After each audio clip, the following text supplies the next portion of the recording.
lost my best friend to 23. She left her body in Harvard above.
Watch out!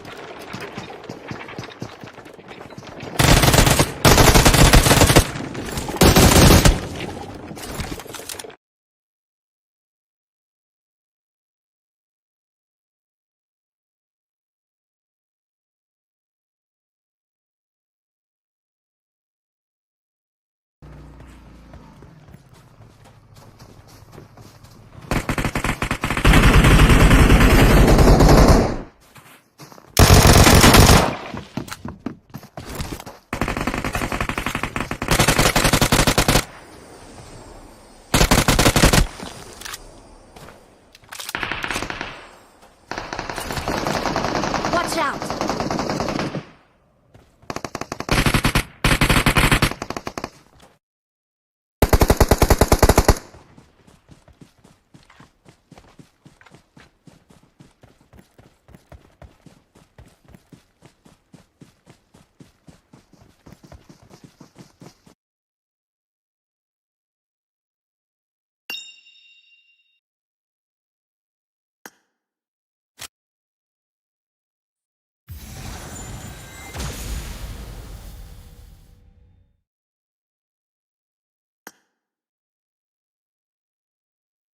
Is anyone else joining?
Marked a location.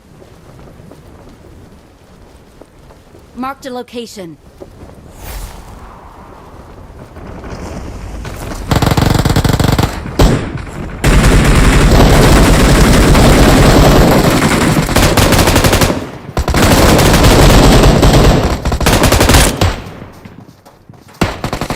Help!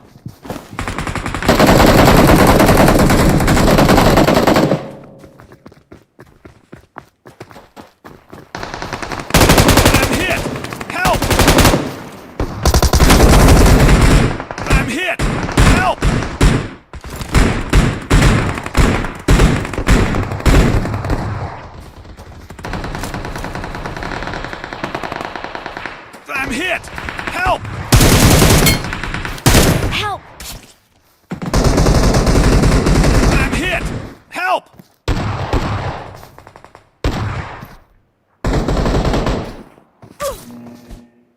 I'm hit! Help! I'm hit! Help! I'm hit! Help!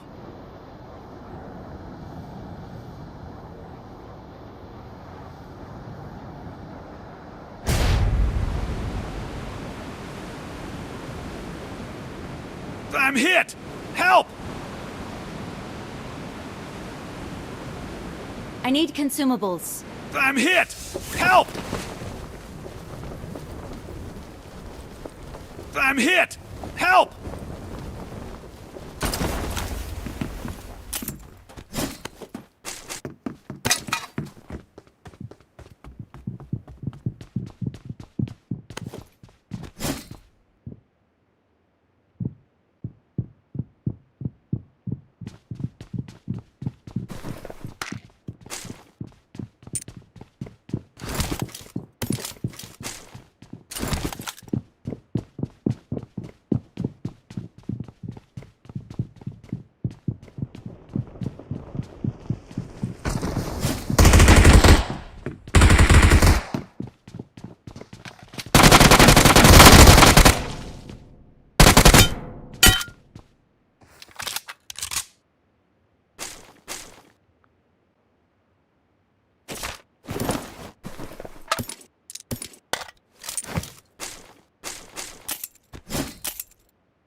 خدای اگر شنیده دست شوید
شنیده دست شوید تیم لوکا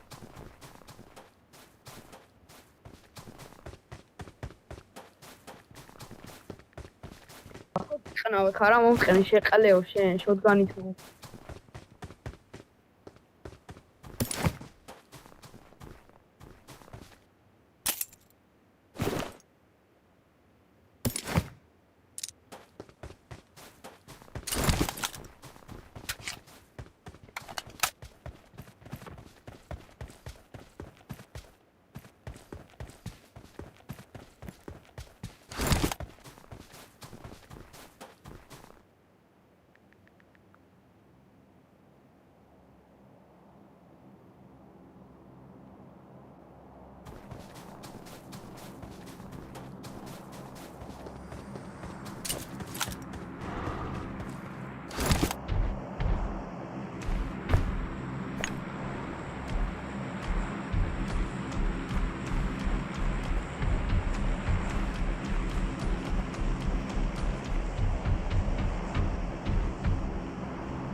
Watch out!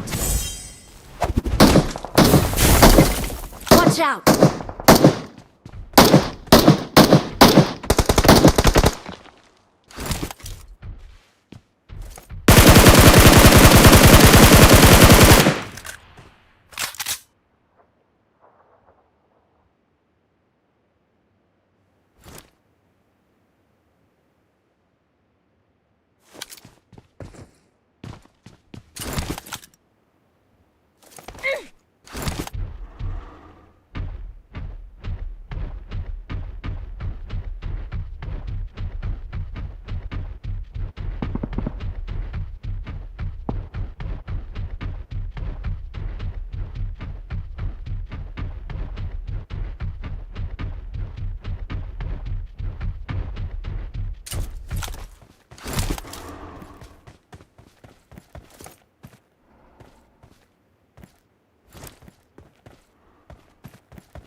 Mike abi. Bir dakika eşleşmeyi kapat. Vallahi bıktım ya. Biri abi. Abi. I got 5 eliminations Awesome, just awesome. now. Abi gel. Abi. Ya.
Let's fight together.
Sorry, guachín. No era mi intención.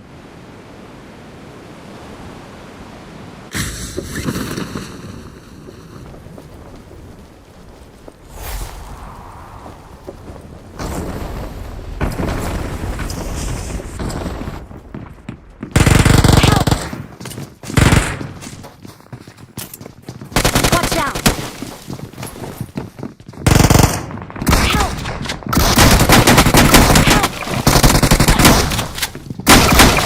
Sorry, guachín. No era mi intención.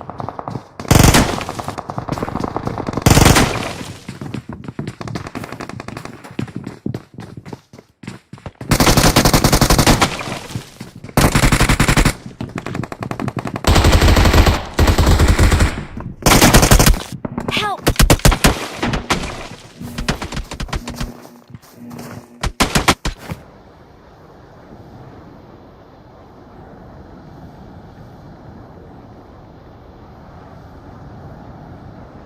Okay.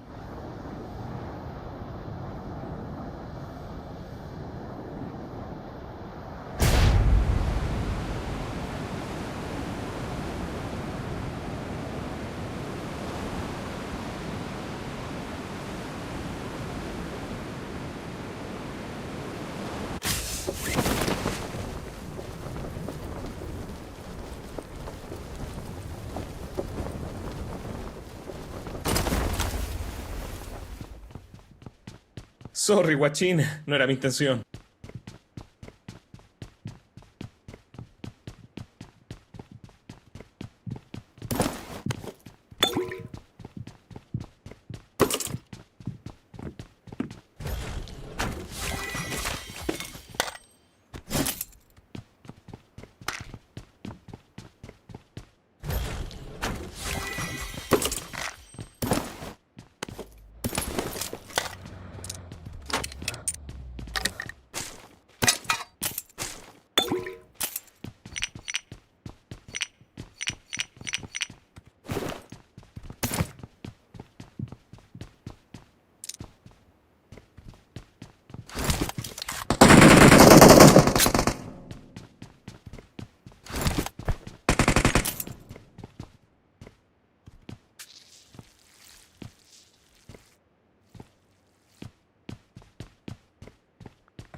You don't look half bad, dude.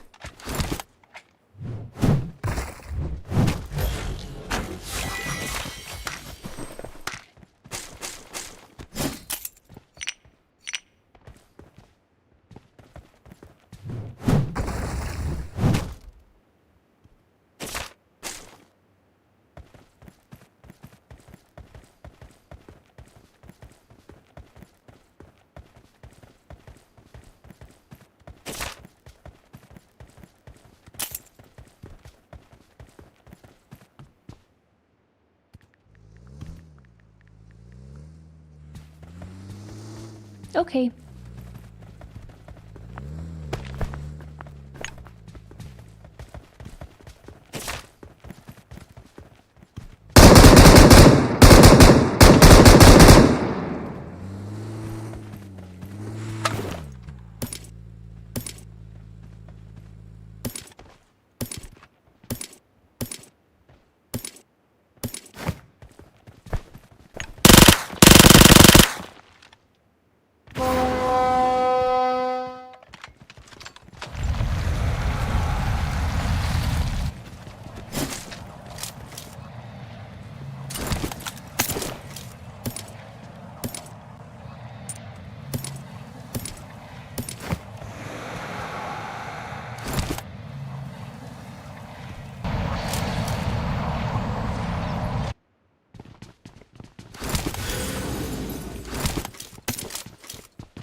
Watch out!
I'm hit! Help!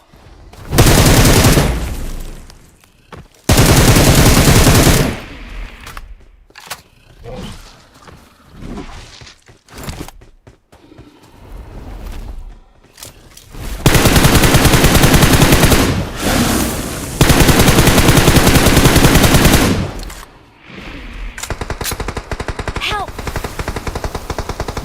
Watch out!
Awesome. Awesome. Awesome.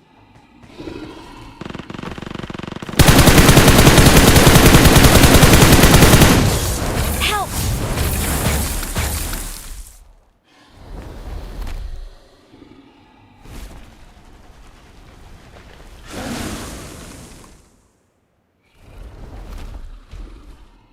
Help!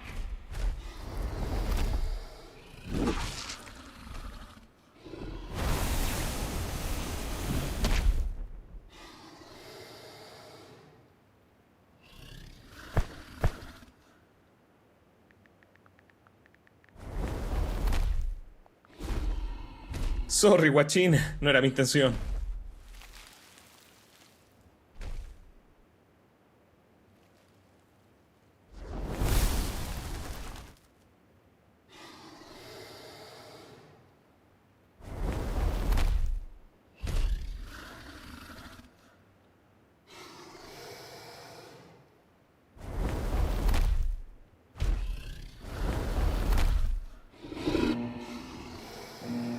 Okay.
Awesome. Please recall me. Got it. Okay.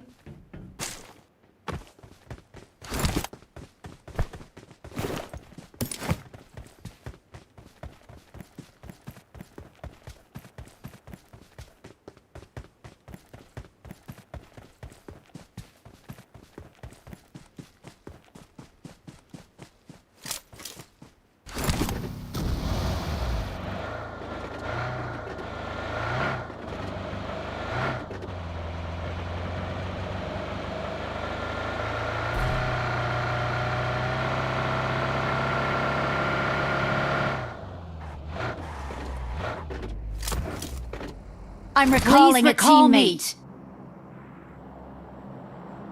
Thanks.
Awesome.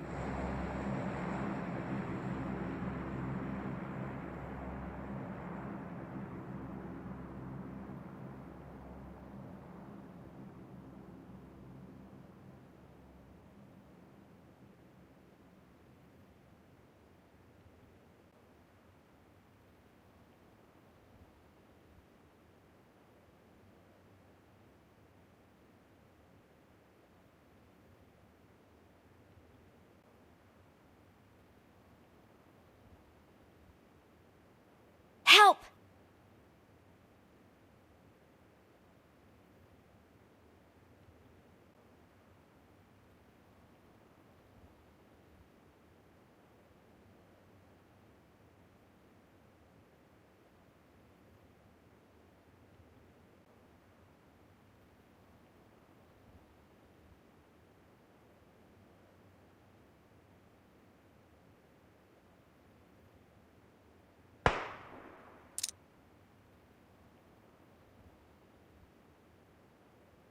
I'm hit! Help!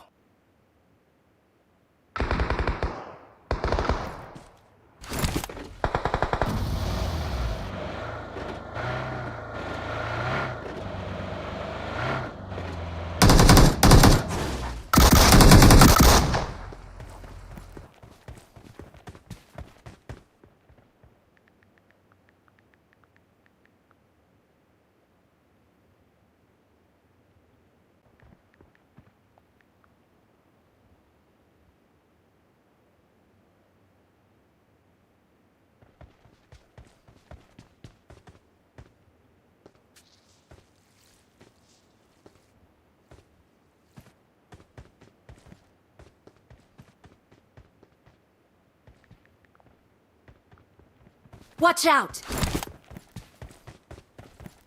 Watch out!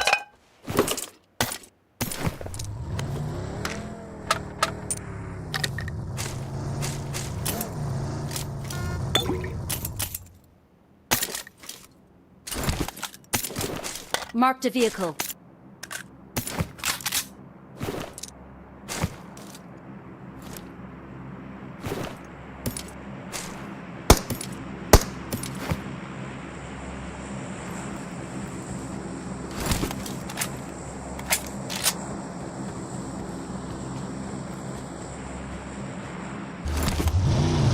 Watch out!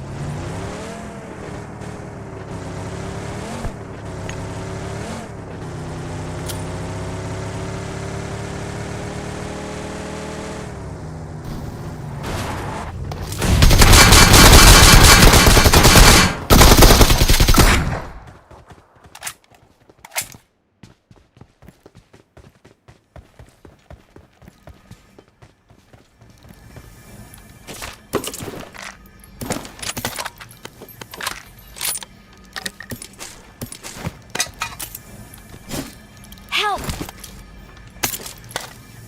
I'm hit! Help!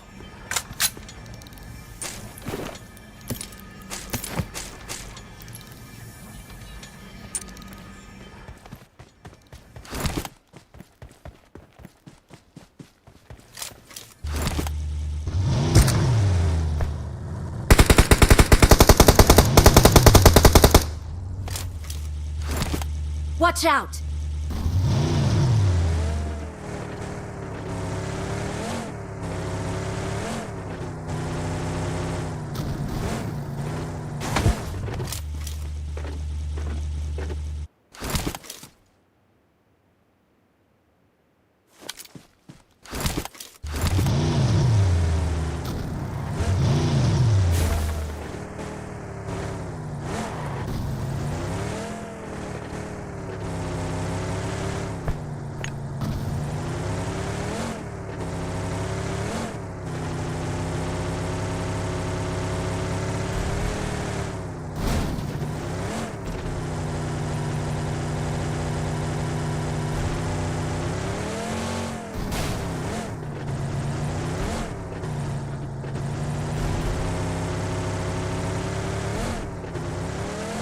Marked a location. Marked a vehicle.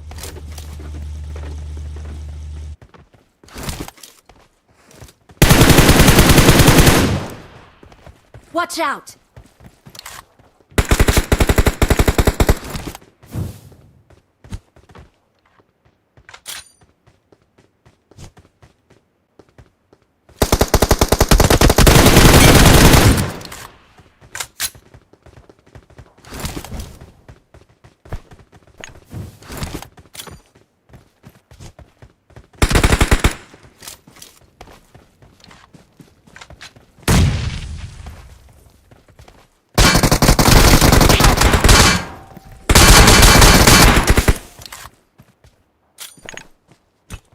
ليست مشكلة.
Watch out! Watch out! Okay.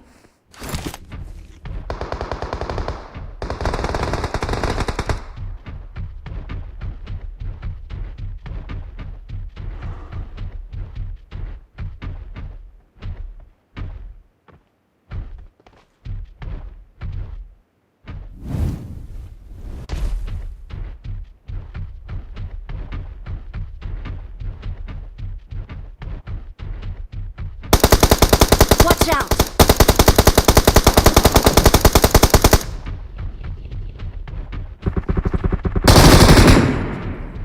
Watch out!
Marked a location.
Marked a vehicle.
Watch out!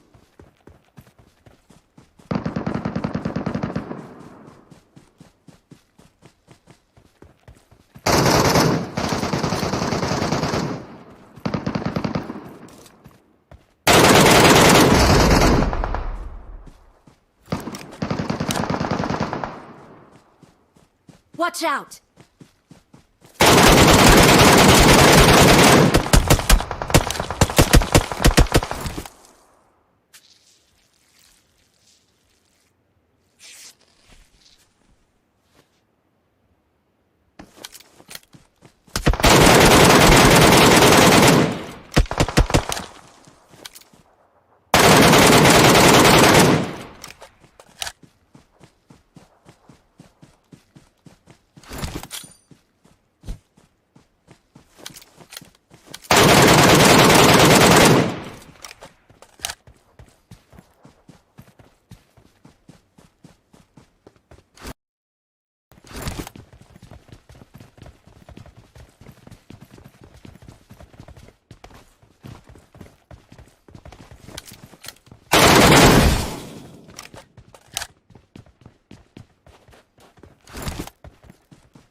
Watch out!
Watch out!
Watch out!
I won my last match.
things have put Major Pride in. Jason, from what we've seen so far, Spirit, DRX, Alpha 7, Navi, TJB, Enigma Galaxy, Brute Force, Influence Rage, Thunder Talk. I think the biggest surprise out of all of that was EMEA dominating first place in each group, Hodgix. It's wild. It's wild. John is grinning ear to ear at this point, man. I mean, there's nothing we can do about it because that is the name of the game here, you know? So, you know what? Screw MEA. I'm just kidding. Like, you know what? When it comes down to it, it's all about what we're dealing with right here and now, right? And that is group green versus group yellow. My eyes are locked on to see which team is going to be able to get it done here, Max. yeah, I mean, you're talking about EMEA. I'm really looking at South Korea. Sure, like DRX did qualify, but Miran Sejong, D plus Kia, they got in 5th and 4th position respectively. We are this close, Jason, to having all the South Korean teams that joined this year's PMGC to qualify into the finals. 100% win ratio for the South Korean teams. And I can tell you, after the disappointment of their respective groups, they're going to come in swinging today, hopefully, to make it in that contested top 6.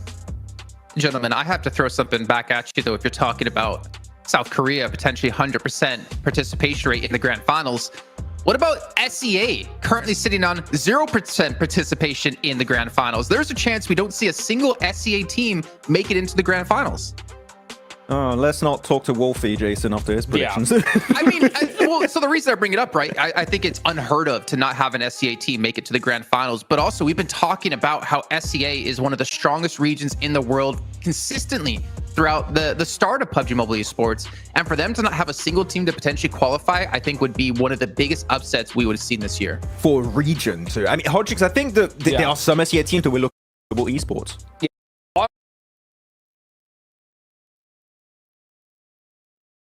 On that off angle, Miran Sejong going to chime in.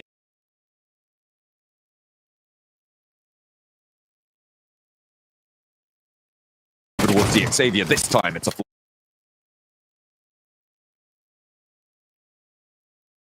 evens the score line. And to hear teams at this level be like, okay, you know what? We respect that they're going to take this drop location. We're going to change our position because, you know what? PMGC Grand Finals on the line here, and we can't afford to make mistakes. Yeah, I mean, you might say, oh, it's just Miramar. There's only 2 a day already. Who says that, you crazy person? But like, it's so many points you're potentially going to be missing out on. And we mention it every time, right, Hodgix, that you as the special hot drop specialist right here. Sure, you might win the hot drop versus X team in your compound or your city. Great, fantastic. But if you lose 1 player, 2 players, that hinders you so much for an opportunity to then get a good game, to then win your skirmishes and reach the late game of that match. So I hope it doesn't happen, but it's Star One Inco, the two most stubborn teams in this lobby, I'd have to say. So it might be happening, even though it's Miramar's at the end of the day, but it's something to keep in the back of our minds. Yeah, for sure. And I put agreed drop locations in air quotes because you never know what's going to happen during this tournament, right? But you can see all these players. They have a good idea. Look at this man. A good misty. You know, a good misty. It's getting sweaty in here. Just getting moisturized, ready to get in the game. You got to stay hydrated, baby. You know what I'm talking about? Because it is definitely going to get sweaty. Well, as we do, obviously, focus in a little bit more, Max, I noticed your teams to focus. You had Regnum Karya, you had Miran Sejong, and you had D+. You and I both matched you when it came to South Korean teams, but maybe talk to us about Regnum Karya. Yeah, Regnum Karya, for me, I have 2 teams that have significantly improved towards the end of their respective groups, Jason. I had Voin, Donkey ID, but I had to pick just one of the most improved teams, and I went with Regnum Karya Bra. Their rotations, Jason, just from the first 2 days of their group into the last 2 days of their group, night and day. They're so quick to rotate. The IGLing of Silas is absolutely top tier. Sure, would I like to see maybe a bit more fragging potential from Wild and Loxy? I think Blank echoed that sentiment in matches. Yes, for sure, I think that maybe would have pushed them up in the top 3, but there were late bloomers in a group, and I just think, Jason, if they maintain that kind of playstyle they had in a group at the start here on day 1, hopefully, of this survival stage, I think RCB could very easily cruise through the survival stage, and who knows, maybe make it into the top 6. Just to quickly correct myself, you didn't have D+, you had 4MV, which we both had. Oh, yeah. I had D+, Amir and Sejong in there. And 4MV, man, Hot Jukes. I mean, I think the question is, like, they still perform well. Doc was still the MVP of the group. Have they been able to reel in Doc a little bit more and play together more as a team? Look, my question is, are they going to reel in these dang circles, dude? Are we going to see another shooting range, you know, like lock? That'd be crazy. But that's going to be the big question, because Doc's performance is kind of what pushed them to victory, but at the same time, it held them back. And hopefully they made those Blessing and a changes. curse. Yeah. That's what it is when you are a player like Doc. Will it be a blessing or a curse for the team today? Well, let's find out as we drop into Sandhawk.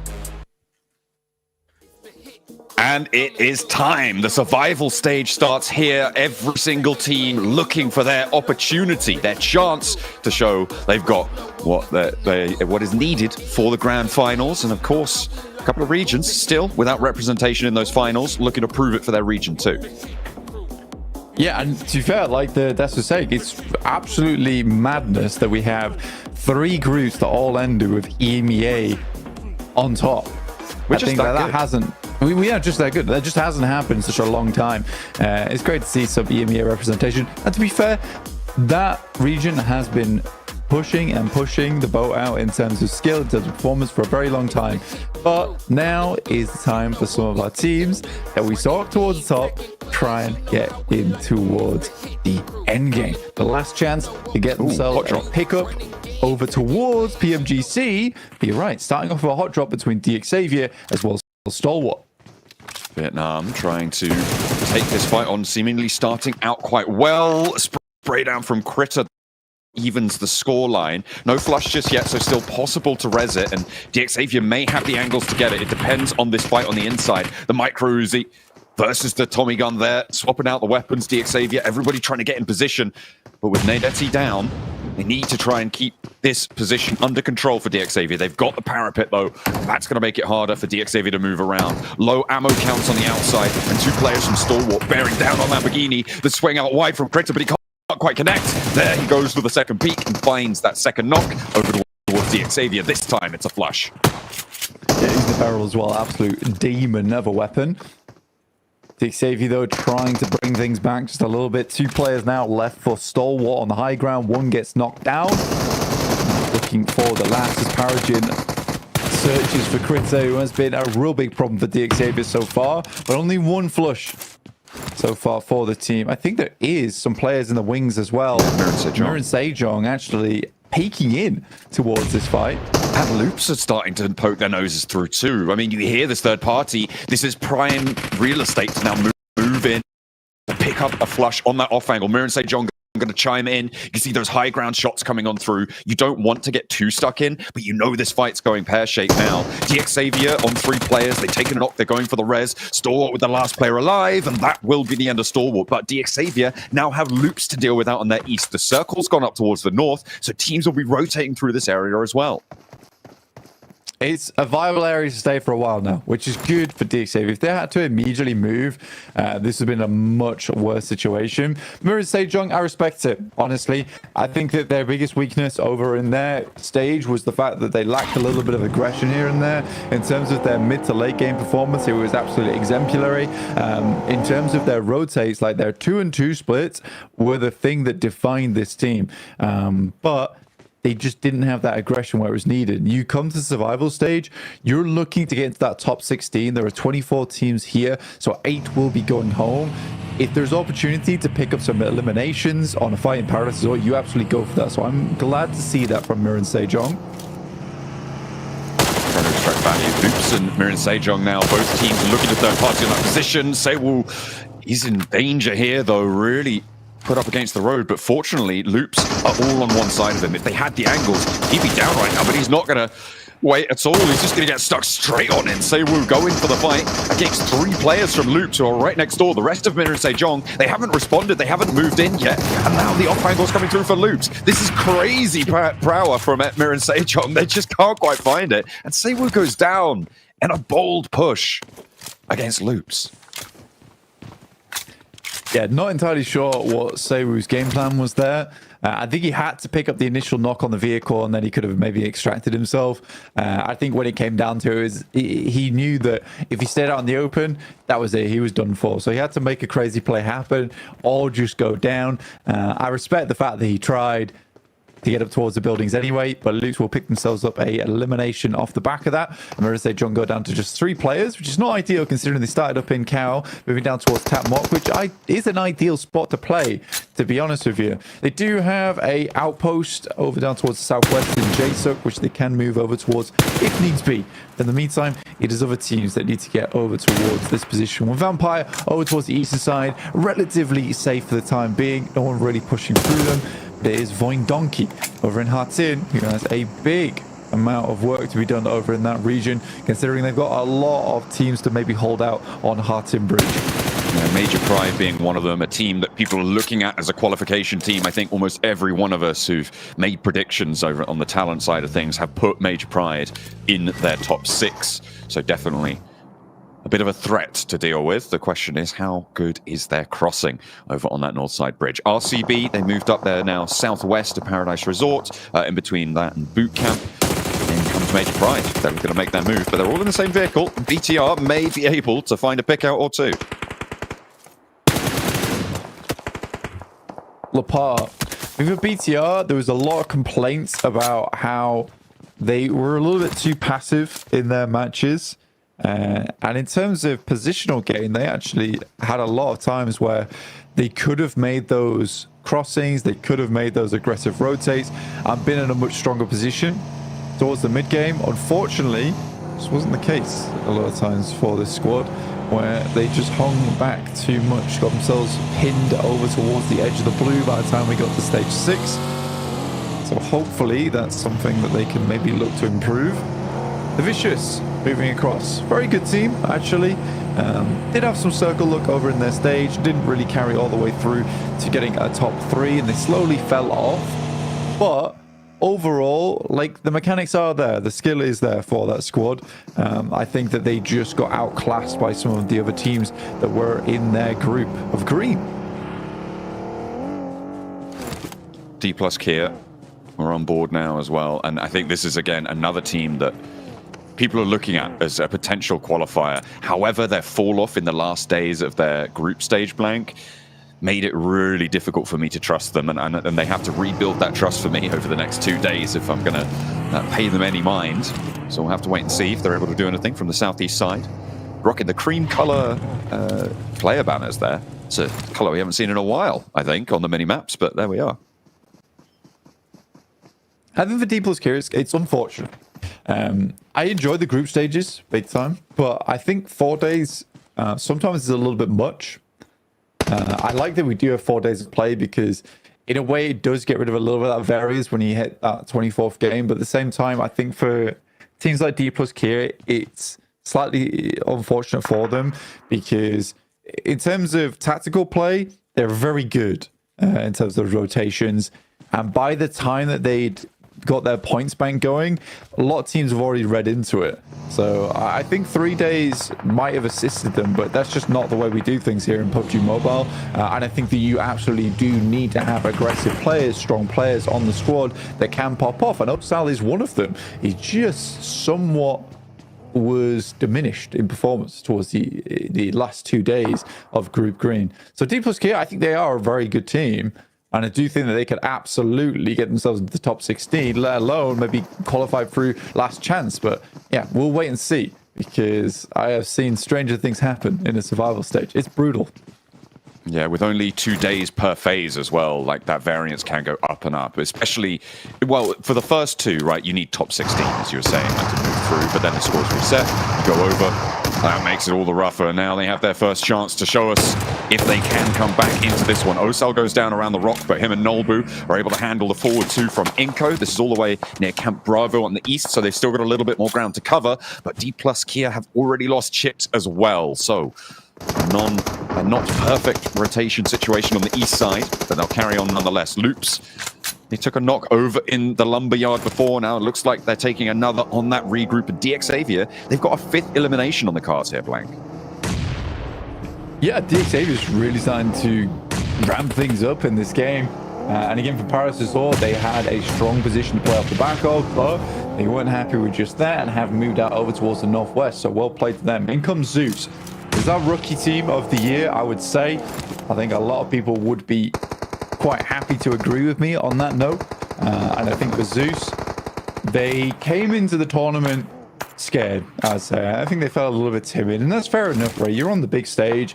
It's a terrifying prospect for them. There's a lot of young players on that squad, but they turned things up towards the last 2 days. That's the most important part of the conversation we're having right now, is that they didn't start strong, they ended strong.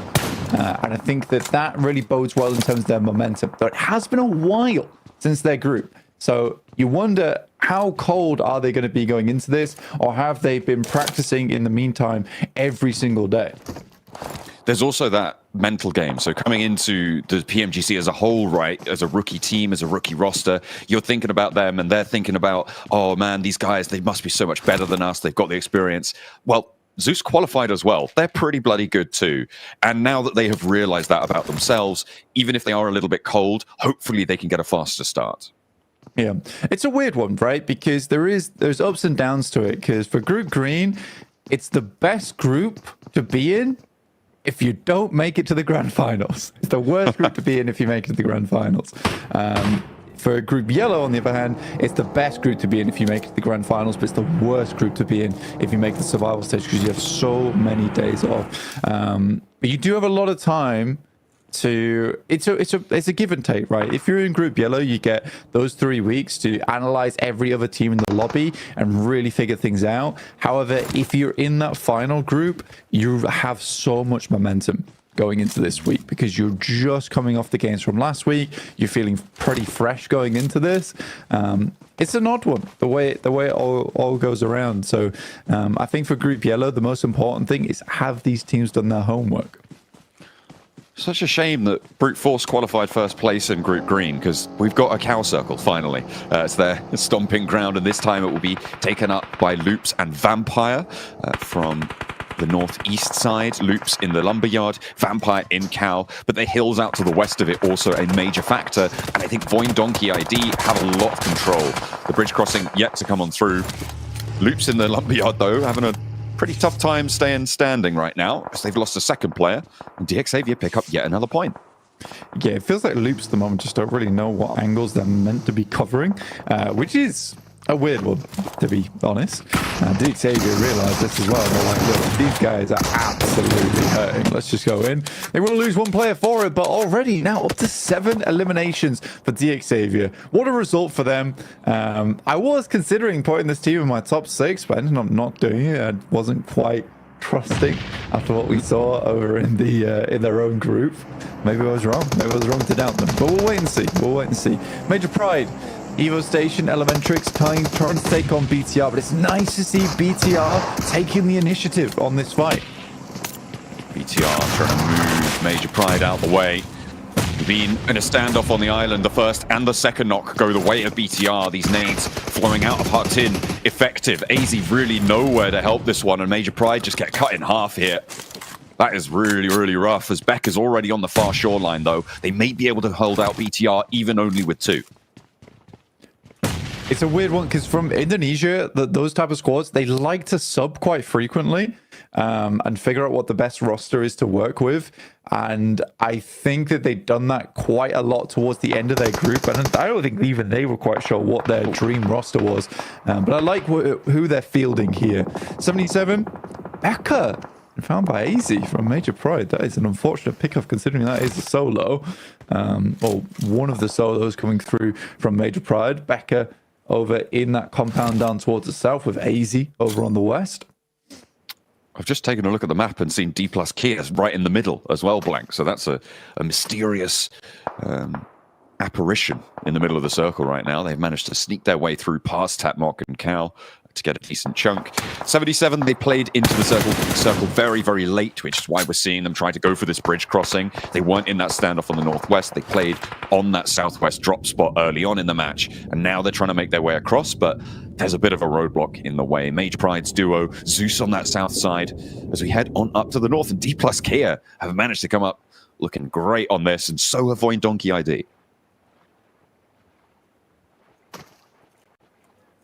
One Donkey ID, probably one of my favorite teams actually so far inside the survival stage. Since their improvement, like I think it was like 3 chicken dinners on the final day that they were able to pick up. It was wild. It was wild what they were able to do. And they were really feeling themselves. But again, that's a team coming into this one with so much velocity from their group. They're going to be barreling towards a lot of these teams with D plus Kia, once again doing D plus Kia things.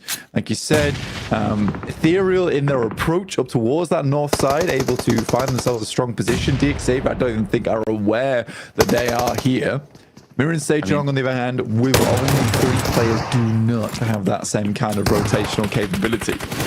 Cow conclusion necessary here for RCB and for Vampire, but one of them was not going to have the ending that they want. Vampire take first knock, but it's answered as well. A step around the side, and again, 2 knocks. And there's third parties coming on through. That's from 4MV. That's from the remnants of loops over in the lumberyard. The crossing, Wild can't control it. Steps out wide. Danger from 4MV on the south side, so needs to be careful. Vampire are losing players thick and fast. Trying to dodge around the side here. Both need to go for the reload as Wild managed to restock on the ammunition. Finally. And that will be the end of the Vampires. Looking for that res. They'll play on as 3.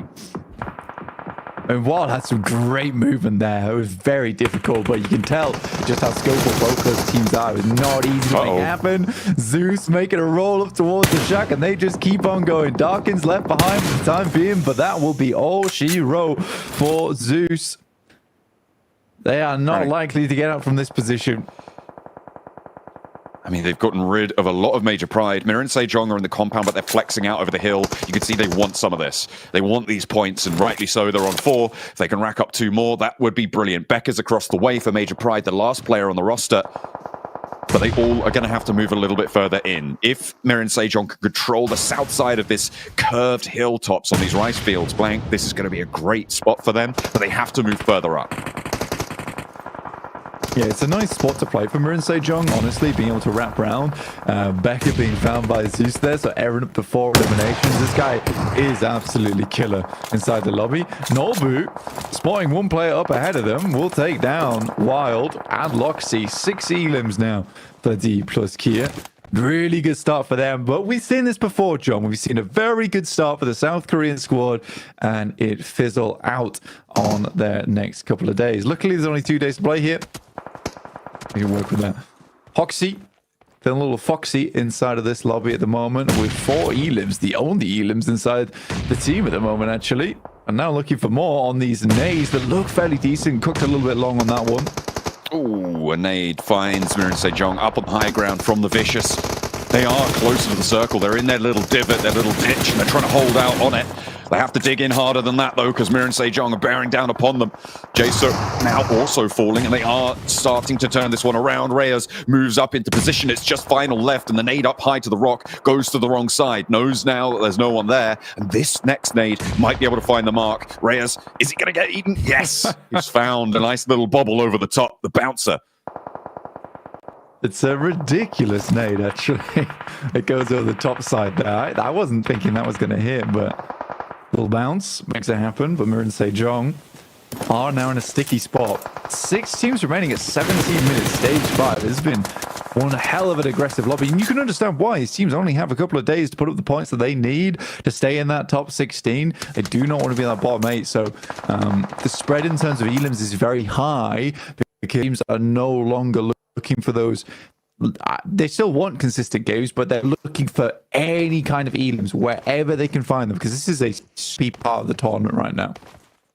Yeah, top 16 being the bubble, it makes a lot of difference to your playstyle, like you've highlighted there. I think that's something that we're definitely going to be seeing a lot more of, and it's kind of pretty good for us, I think, as viewers, as watchers, as fans of PUBG Mobile. We're going to get a lot more action. It's going to get hotter over the next few days. With the 3 days we've got to play here, each of our teams only plays in 2 of them, which just exacerbates that problem. It's a really interesting dynamic. Voin Donkey ID currently with 3 eliminations. They're going to want to sweep through and get a lot more, but DXavier leading the charge on 9. Yeah, DXavier's had a really good start to this game. And somewhat feel like the strongest so far. But with Paragin going down on that over on that east side, things do get a little bit tough for them. 4MV though, What is going to happen with this team? Is Doc down? I think he is. Yeah. Max is not happy. I already know he's not happy. I can hear him screaming in the background. All the way from France as well. That's crazy. Goodness me. He's a loud man. Yeah. He's got a set of pipes on him. Hopefully 4MV can pipe up in this game too. They're on 3 eliminations and they've got a move to make from the southeast side from the lumberyard.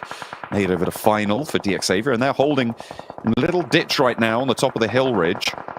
But a knock sent their way. That's going to make it a little bit easier for the teams to move around them, and it's Mirin Sejong who will profit the most from this. David on the back line for the Vicious, still trying to get on in, but the blue zone may just take care of business for them. Not going to get the point, but Mirin Sejong have a thorn removed from their side. I do not think that Mirin Sejong can pick final back up again. It would be really tight for them to be able to do it. 4MV walking inwards. It's just completely open ground. Apex should be the next to fall fairly soon. 4th place, not horrible. I like that everyone's made this exact same push. It's not worked 2 out of 3 times, but they're going for it again. Surely way different, but Fabian will make it happen though. Yeah, D+ Kier on the north side, able to keep things on lockdown a little bit. Manobu on the back line is going to get rezzed here. It's all up to Fabian to keep this position held. Potato from Voin Donkey ID crawling up closer. And right now, looks like we could be in for a little standoff between Voin Donkey ID and D+ Kier, because DXavier, actually, they've managed to move Levi's down into a decent position here. A flex out from Voin Donkey ID to maybe try and deal with it, but no, Levi spotted there. Nolbu able to get that knock, and it's just one player for DXavier left on the high ground, but they have got 12 elims. They're looking for a 13th as well. Unlucky for some, but that is one happy team to be able to get that amount of points in, but 2 players roll up from D+ Kier, and you've got to imagine that's the end of him. Indeed, DXavier go down. Voin Donkey ID now looking to control. Fantastic plays from D+ Kier. Really good rotates. I mean, Fabian on this angle, he knows he's got a huge amount of oversight going on, but Potato could be a problem. Getting real close up towards Fabian now. Does need to back off slightly. Razor off in the distance for Voin Donkey. Could easily be a Voin Donkey win if they play the cards right, but I don't think D+ Kier is going to let this one slip. Want to keep them firmly in the driver's seat of it. Potato pressured out by Osal. That's smoke over towards the other position, but Fabian gets spotted. Razor does get traded off though, and Nolbu means takes them down into a 1v2. Unlikely you can res that for D+ Kier, so it is just a pure 1v2 here. Potato trapped in and then nade over the top for Nolbu. Needs to try and isolate one of these angles. Cannot take a 2v1 with multiple peaks at the same time. Osal trying to drop down. The nade goes long onto Potato, but out into the open. It's just not going to work out, and it is D+ Kier to add another Sandhawk chicken dinner to their tally. Will it be enough?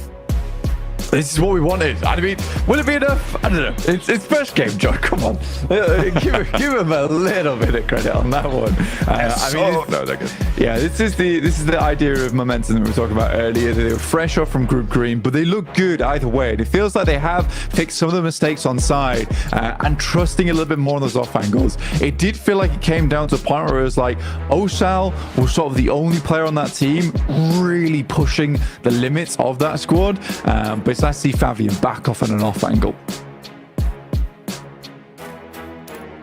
Well, the hope is for D+ that this isn't a one and off, and this isn't a fall down from what we saw in their group back in Group Green. We had them in top 3, I feel like, for the majority of the days, but when it came to the final day, they just couldn't keep up, and they eventually fell down the leaderboards and netted themselves here into the survival stage. But a good start here at a D+, Max. Yeah, very good start. I mean, we also have to keep in mind, Jason, they lost a player instantly upon phase 1 versus Inku. They were down to 3 and understood, okay, taking fights head on, not going to be quite the play. We're going to avoid all of those fights near Cowl, send it straight in the center of the circle and just try and survive. And then when we do have circle control, when teams are forced to come our direction out of these strong POIs like your Cowl, like your tap marks, that's when we're going to start getting involved in the conversation. That's when we're going to try to get as many limbs as we possibly can. And Hodrix, as we see right now, the amount of control they showcased at the end of this game is absolutely incredible. I don't know how they do it, dude. I mean, it's ridiculous. I can't express just how insane this team is on Sandhawk. These guys drop docks. They drop in docks. and they move all the way up into the zone and are able to get so many eliminations. Noble as well. I mean, even at the end, that 2 push onto D Xavier to just clutch the victory. I mean, these guys are starting off so strong. I hope they can just replicate that in the other maps. I mean, we can't forget about the fact they did win 2 Sandhawks in the respective group as well, which was kind of funny to see, right? And then we had DRS obviously take one later on.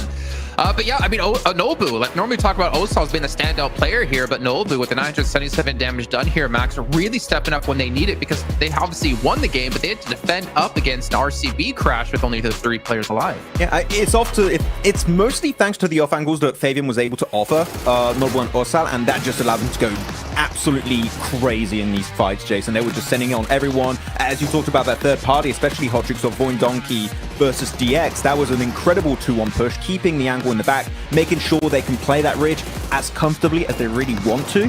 And yeah, then you just see the numbers come through pretty naturally because the angle enables you so heavily. So yeah, D+. I just hope, Jason, we don't see a little bit of a fall off like we saw in the group stage, but this is a similar start, and I gotta say, their third party, their timing was absolutely on point, and I love to see that from them in the first game. Well, not only them, their brethren, Mir and Sejong here, Hotrix, having a fairly decent game as well here, playing from that south side.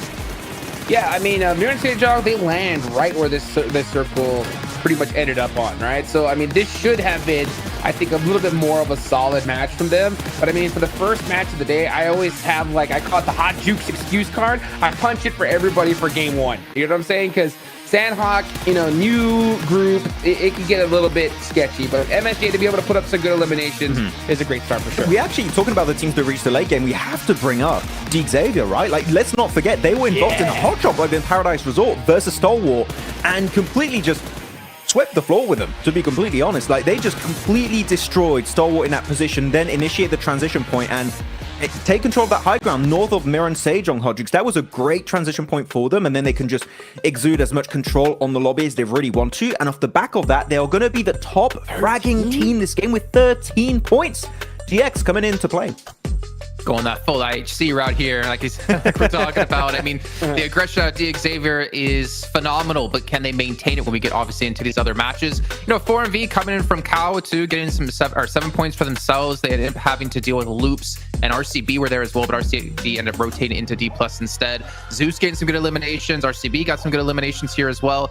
But another team we're going to have to talk about that it was kind of confusing in terms of what they were doing. We were a little bit, you know, disagree with each other on what were the reasoning behind this. But Bigatron on the Northwest Island, I know you spotted this out first, Max, if you can talk us through it, but Hans was kind of playing away from his team. Yeah, so the rest of the team of 3 of the players were playing the Northwest Mountain, as the team that typically drops there would do. But Hans was just scouting the northern coast, and I really thought for the longest time, Jason, the idea was, we're going to find a boat. If it goes over to the eastern mainland, then we're just going to do a quick boat take before any team has the chance to react, before any team has a chance to get control of strong positions in the circle near the coast, and we're just going to claim that position first. I thought that was the whole game plan. I don't know if they just didn't find a boat or whatever happened, but that scouting really didn't give them too much in the end, which I think is a bit unfortunate. There was a really good opportunity to pull one of the best boat takes outside of the Team Spirit one that we've seen this PMGC. I mean, it's kind of hard to top that one. But if we're talking about rotations, Hot Jukes, also 77 has to be brought up here. I know we were looking at this and Max was getting furious about them. They're dropping over in Same, but they rotate through Northwest Island instead of going towards mainland.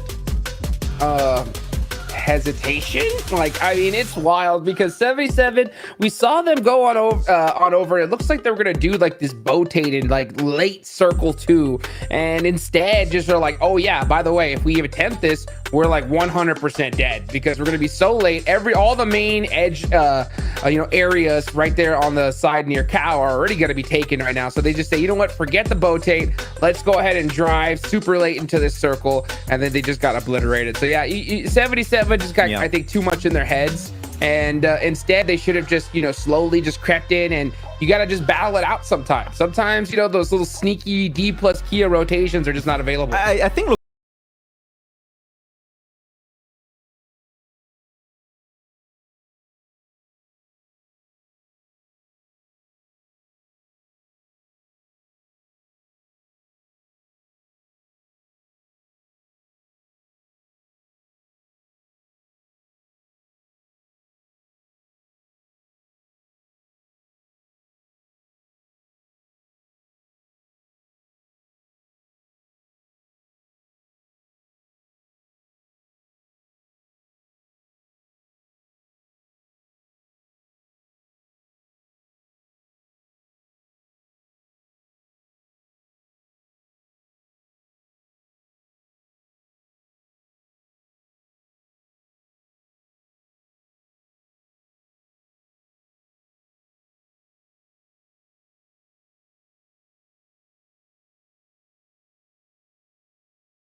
area or whatever. So Team Liquid, they have that going against them, and even worse, they're in group green, guys, right? So they only play today, tomorrow. Group yellow and red are going to know exactly how many points they're going to need to pass them up. So Team Liquid have to hit pedal to the metal right here, right now. And only 2 days to play here to really make your stand, to get yourself the points you need to maintain a top 16 finish. Let's head into our first Aaron Go 3 of the day, once again here with John Allen and Blink. Each of our teams has 6 maps on Erangel to play, and this will be the first go-around. From Primorsk over towards Kameshki on the plane path, it looks like, certainly up towards Stalba. We're not going to see 2 teams drop in Primorsk. It's only going to be the Vampires taking up residency on the southwest point. Which is fair enough. I mean, we were talking before about this, John. I wouldn't want to fight against Vampires either. They're a pretty chaotic team when it comes down to it. And when it comes to chaos, that's not something you really want in survival stage. You'd rather something a little bit consistent. But if you can get third parties like we saw versus DX Xavier earlier on, that's certainly something teams are definitely looking for at the moment. Vampire going to be staking their claim to the southwest side. We'll see if there are any more snafus in the early game to kick things off. Who's going to take the military base? Who's going to take control of that bridge crossing as well? Without CAG Osaka, a 4MV going to have a better time getting across? Like, what's happening there? It's actually a funny thing because I was going to say the same thing in terms of, look, CAG Osaka not being in the lobby might be the most happy thing right now for 4MV. Question is, are Void Donkey going to take up that same kind of control? Because currently they're playing towards Very Pier. They do have an outpost over towards Gatka, John, though. So that leads me to believe that they're not going to go for something too crazy. With the circle heading up towards Severny, might be a chance for 4MV to maybe head east. I feel like that would make more sense, right? Because you've got dropping out on that low west side rather than on the low east side of the map. And in general, with this circle, you're not going to see too much stock in those positions like Milta, like South Coast Farm. Major Pride very likely to leave there. Voindonkia could be just hopping back to 4, it could be a vehicle and then a regroup down south, but with this circle, it's you want to regroup a little bit. It's hard as well because with the way that we saw the plane path go through from Primorsk up towards Stalba, there's now that question in your mind of whether you want to rotate on the western side of the map, because that is a hard place to rotate from as well with the amount of teams in that area. But it is the Vicious coming up against Zeus, losing Rita as well. And Rita, although not always the strongest player on the squad, he is a very reliable squad mate to have. A lot of times playing that backstop, and we know from watching teams like Twisted Minds, you need a reliable backstop, and that is what Doran kind of set himself up at. So losing Rita, that's really quite not good. Yeah, and for Zeus as well. For Zeus up on that northwest side, they are already in Severny, so a team in a central position, losing that player in this central position when you need to be strong on the defense now with the circle is a really inopportune moment. But the Vicious lose 1-2 over in Yasnaya, so a 1-for-1 trade coming on in, or trying to figure out who got that Elim. Looks like, yeah, it was from the high ground. A pretty solid hop out there. It felt like Rita kind of forgot to take that final shot. Yeah, David was very low. He was very, very low. I feel like he should have gone down there. Maybe Rita was just out of ammo. But yeah, an unfortunate trade for them. Considering now you do have Zeus up in Severny, that's a fantastic spot to be in a lot of times. With only 3 players, you do lack a little bit of control in that area going forward. Now, I'm curious not only about Zeus, John, I'm also curious about RCB going forward. Max on the desk was praising them earlier, and so he should do. Some of their rotations was absolutely phenomenal going into Group Green.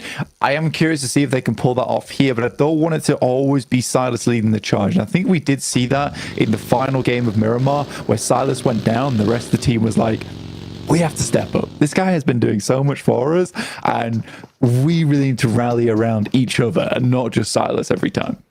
Yeah, they need to back him up a little bit. This guy's a world champion. He's got the chops for it, and the rest of them do too. But they needed to realize that, unleash their inner Silas in them all. They'll be able to do the same here in the survival stage. But again, back to that point about what is survival. survival stage. You just need consistent mid-level points, right? If you're putting up 6 points a game, it is quite likely that you're getting to the last chance, right? That's where you need the big breakout performances. So we'll see if those playstyles get adjusted to that. With the 6 points per game, you're absolutely right. In terms of getting last chance, that'll do it for you. And I think it'll be the first day for both the groups that are having their first day of play, right? At the moment, for Group Green, specific do need to have a really big breakout performance on their first day, which is why you are seeing teams go for some very high. Might not always be advisable at this point, but you can give yourself a little bit of a buffer going into tomorrow so you can see yourself ahead. That will be ideal. Like Jukes was saying, it's a good point to make as well in terms of, you know, Group Red and Yellow. They'll both know the exact margin that they need to hit. So some of our squads do want to really pump those points up on their first day, and they do that through third parties, which is very doable over on Sandhawk. Slightly less doable right now in these stages, at least on Arangel, with this circle going so far up towards the north. Our teams have crunched into that north circle as well now. Loops into the shooting range hills. RCB trying to find their footing nearby. Maybe able to split off a little bit of the difference. RCB with the position up in the buildings on that east compound, the west compound going to Loops. So they should be fairly chill right now for their current position. The next circle will give them some trouble depending on where we shift out to. Yeah, it's a hard place to find a home for us at the moment. And I think that with Loops finding that crossing, now they're out in the opening. Like you say, well, the next is a case where for us it could get troublesome because they don't quite have a compound to play, and it's likely going to either a crash or maybe a D plus Kia rotate where suddenly you're in the center of the circle and no one knows how. Yeah, it's just, you know, you just appear there. It's a play PUBG Mobile, all things considered. Just getting a central spot immediately.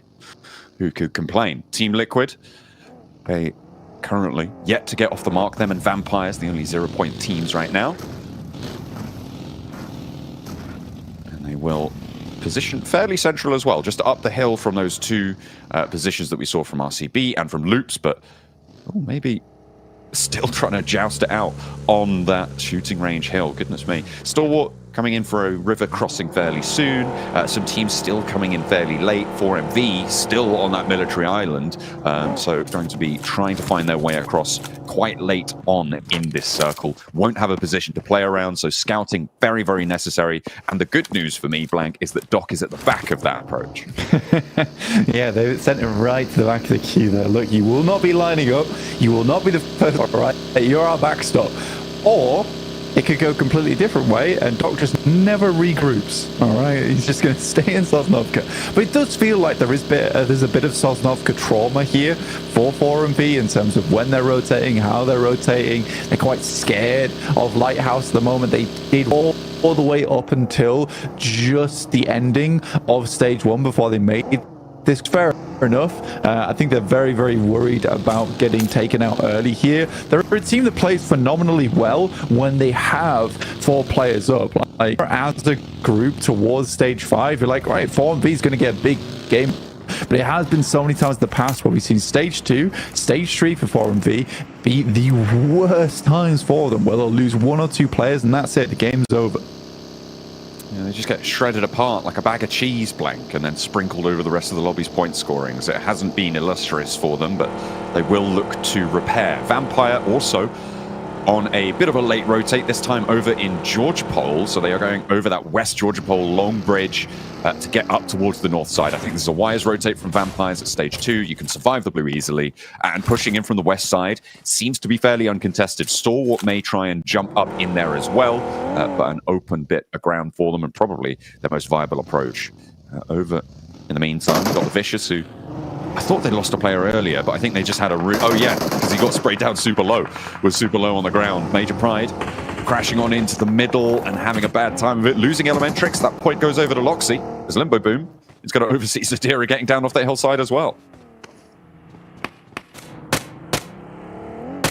It's a bit of a rough rotation for these squads, to be honest. It does shift hard up towards that north side again. Cardozen goes down early for Team Liquid as they move up. That was towards Zeus, and now they look to face off versus Becca, a lone soldier inside this building. They haven't quite spotted him on the stairs just yet, though.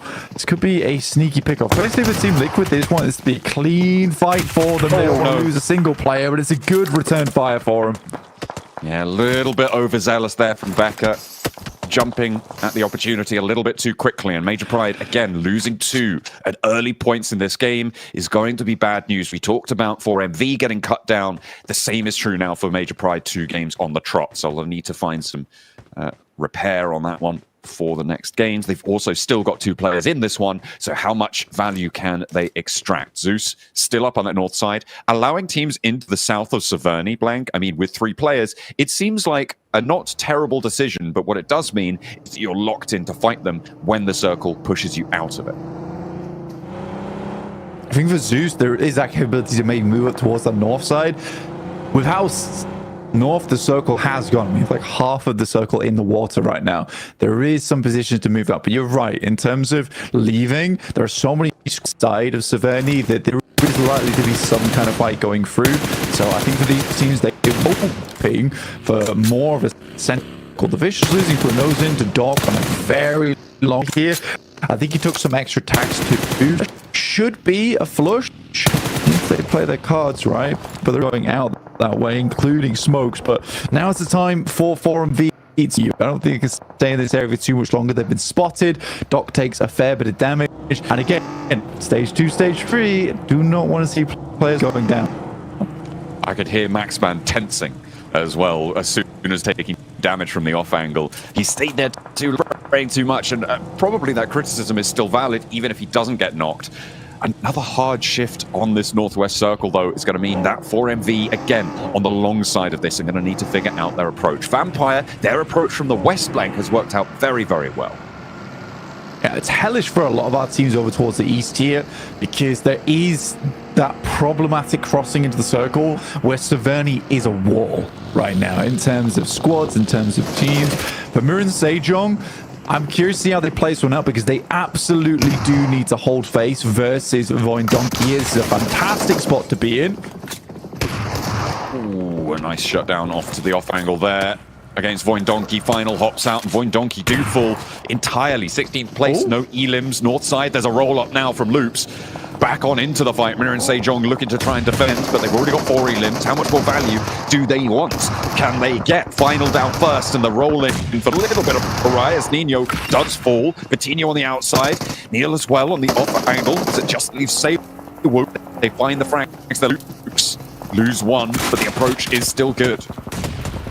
It is. They got his approach. I mean, I don't know how he got through that building.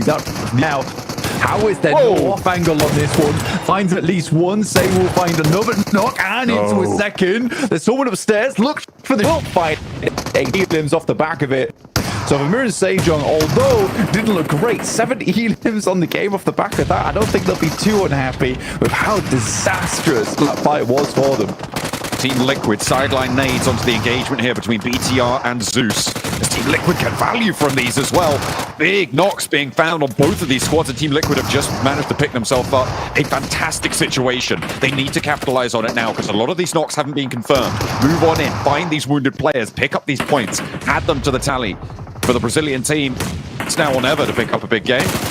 Well, they've got a couple more opportunities, but this is a great one for them. Satar on the inside, trying to handle Mythic on the swing, but it's not going to work out. Team Liquid keep their players alive, and they're looking for more. Hopping over to the southeast side Blank at 77, trying to make their way on through. They have Magnum knocked, they've lost Limbo Boom, but they can get back to their feet.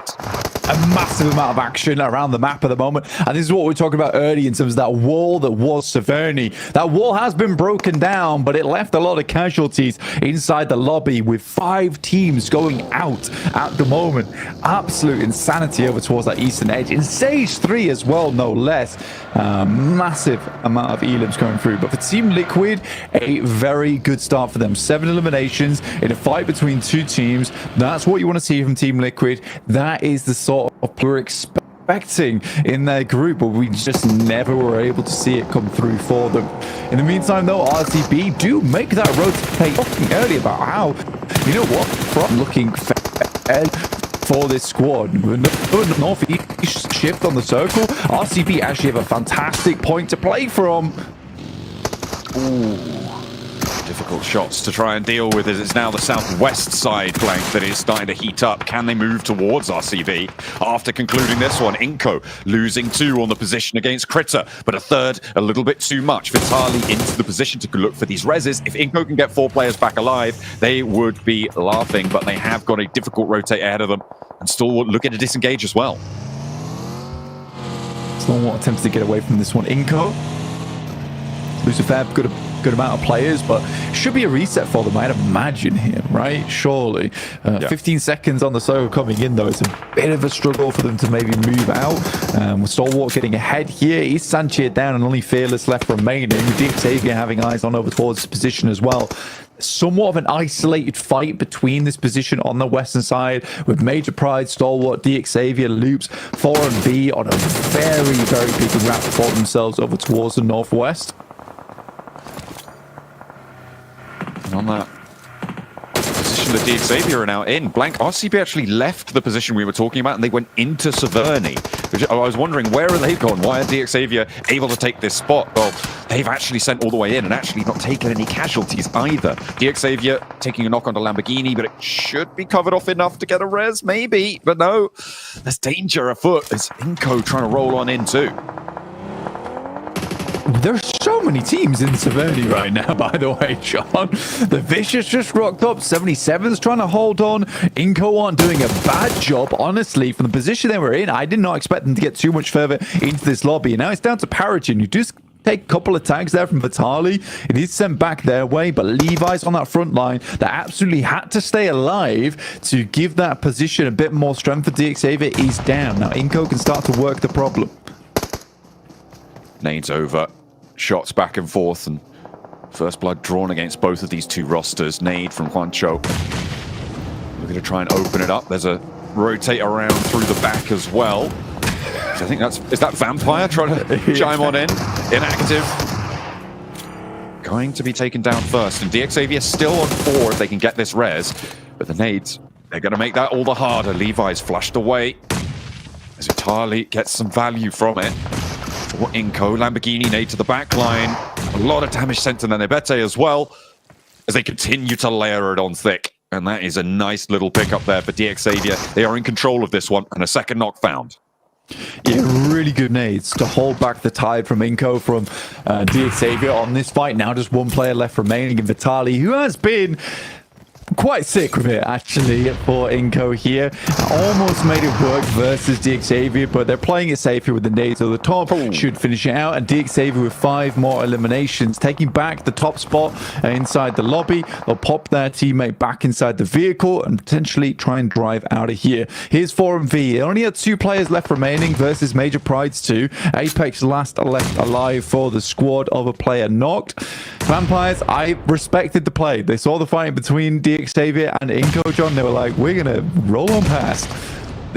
They're in an interesting spot right now. The danger of it, I mean, with the circle moving away, it's going to be a Severny scrap, I think. But the danger of it is as soon as that ridge line to their west gets occupied, they're done for, right? They're absolutely done. Unless the teams in Severny protect the ridge line for them, right? And that's really what you're banking on. So dangerous position. But as a solo, probably one of your very few options that you could do successfully. And they're going to have to move up north now. The coastline looking pretty appetizing, but the fact that we're into stage 6 blank and we're looking at 40% water here is crazy.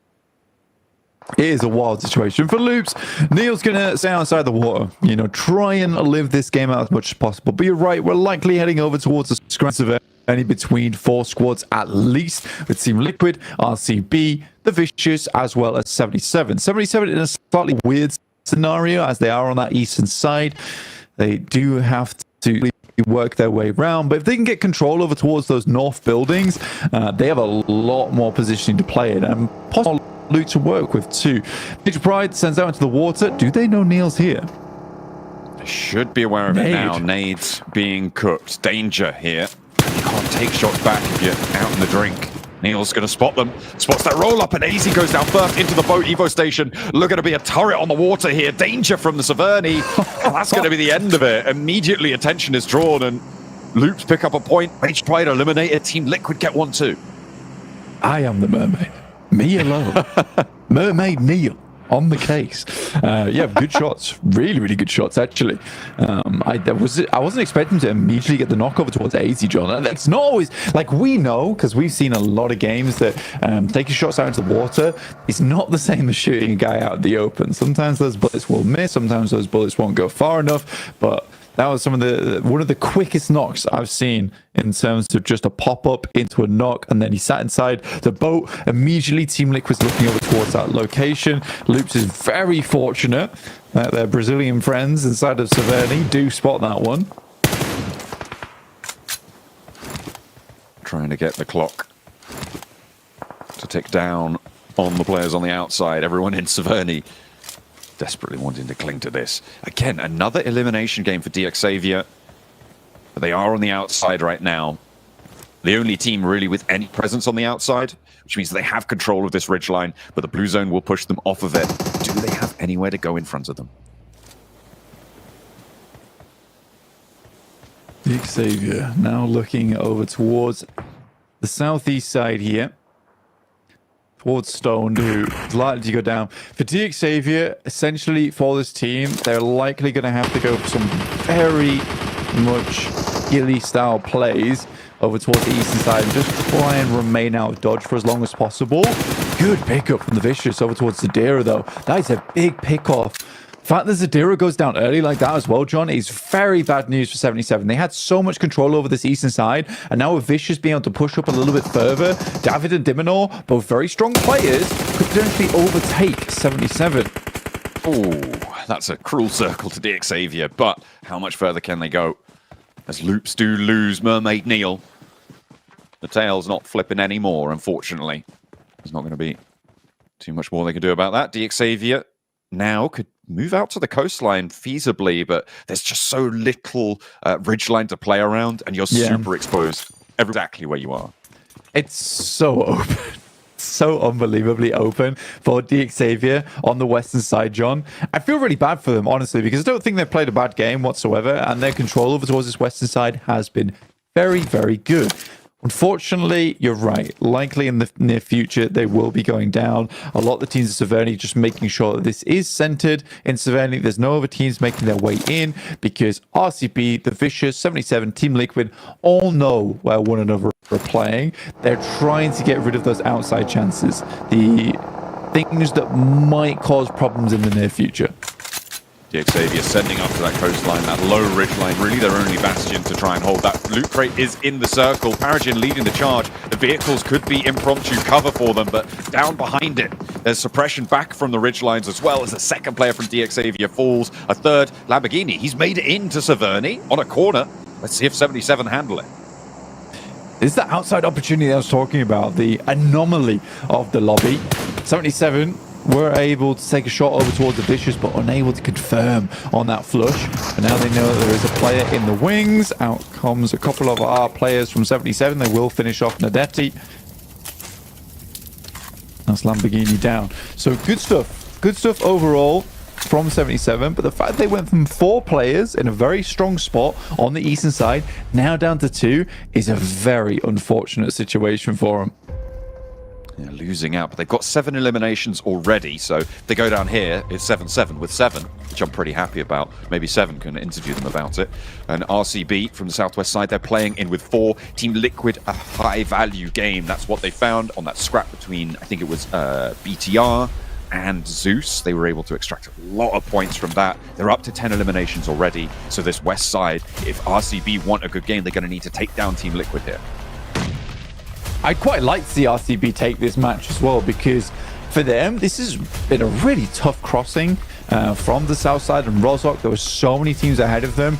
We talked about how they were out in the open earlier on. Luke's been able to take up those compounds ahead of them. So I was actually somewhat confused they were able to get into this position, and something that I hope that the desk is able to enlighten me about, as I was obviously distracted in that moment.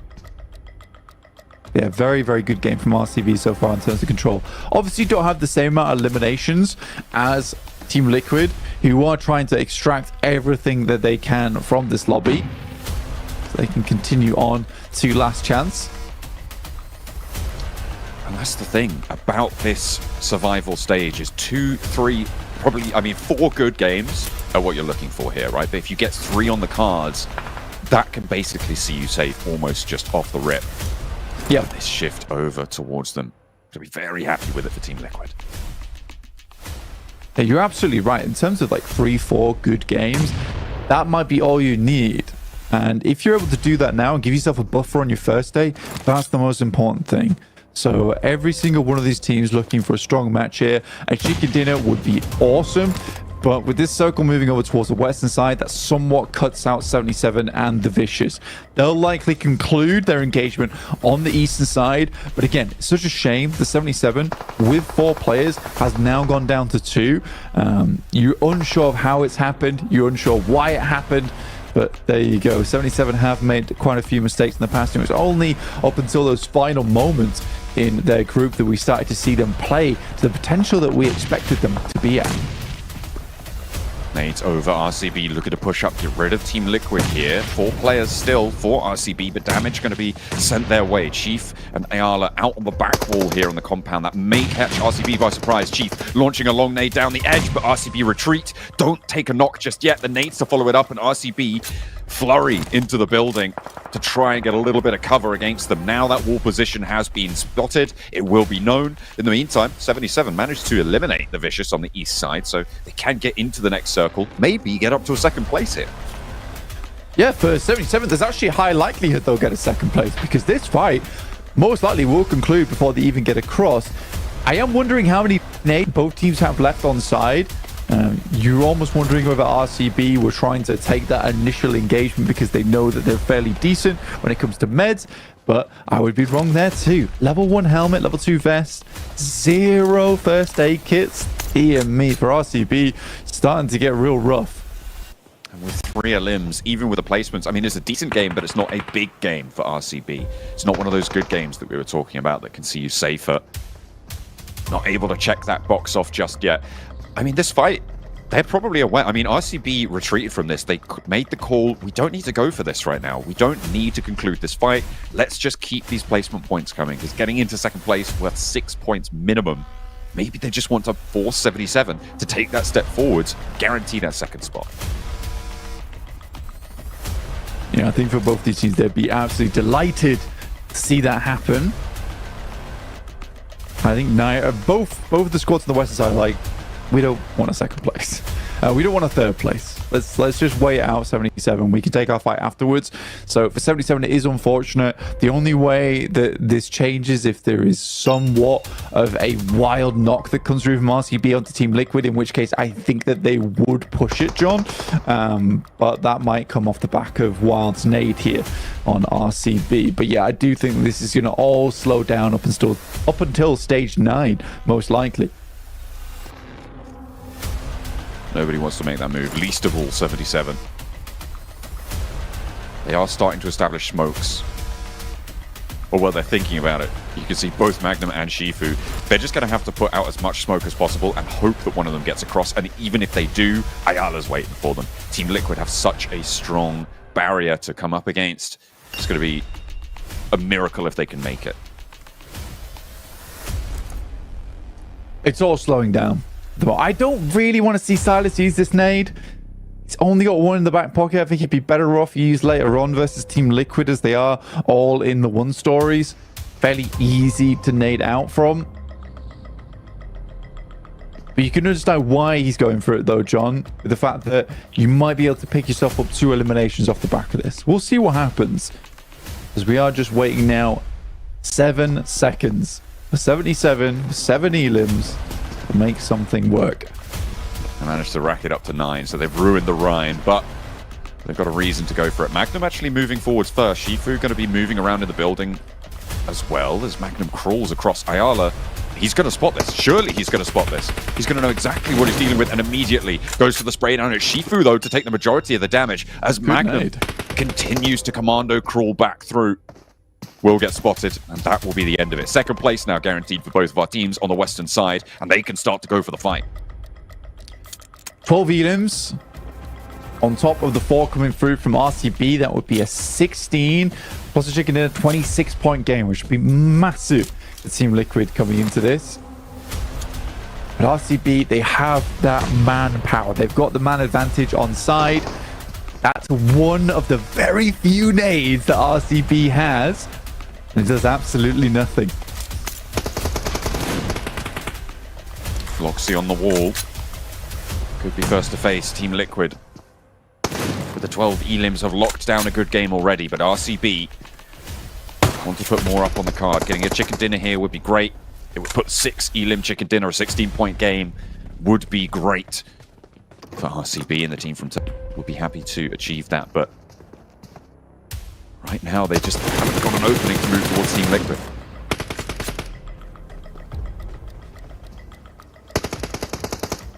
Chief. This guy, it all depends on Chief right now. He has so many angles to work with. And he has to call out on this left flank. That's going through, so Mythic can potentially take a shot.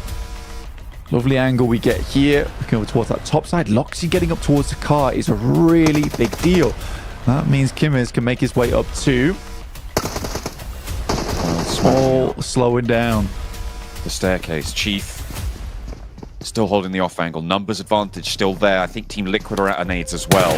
But it's go time. Smoke up the corners. Smoke up the corridors. The sightlines. Loxy low but not down. As Kimmers, same story. Out on the inside, needs to get the healing before the blue zone touches him. If RCB can make this crossing, it's anybody's game. It's their chance to make this one work, but it's only bandages for Loxy. Mythic goes down first. 2 players now stand in the way. A pump action from Silas. He doesn't have the meds, but he's got the guts. And he goes up the stairs with it. Wild finds Chief, and now it's only Ayala to stand in the way, and Turkey take it down. From the south, they roll on up. And it is an amazing push over to Team Liquid. I mean, it's a dangerous push as well up towards the rooftops. I respect the fact they went for it and they weren't happy with just the 2 elims and letting that go down to the play zone. But very, very well played from RCB. Really good pusher from Loxy, though. And I think we talk about Silence a lot, but Loxy didn't get up towards that car on the eastern side. That was such a huge pickup from him to give the rest of the team an opening to move in versus Team Liquid. Good way to start off our spree of Erangels here as RCB take home the first chicken dinner of 3. And I mean, Max, you were kind of talking about it right before we came on air. A very risky play for them to go up the staircase for that. Oh, Silas, you absolute crazy man. The staircase and the door, Hot Jukes, is smoked up, and my man's like, I'd win. He got knocked, but you know what? They did win the game at the end eventually, so it was definitely a successful push. But RCB, so many good rotates, Hodrick, from the initial rotation of Rozok, and I know Blank was interested in how they moved. They kept just being slightly ahead of the teams on the edge, so like not quite edge, but barely in, and they would facilitate their transitions at every single circle shift to then play the edge of Severny. Hodrick, that was just such a good rotate, passive rotates, but it gets them to the late game, and as you see, they just pop off with the shotguns and get the win.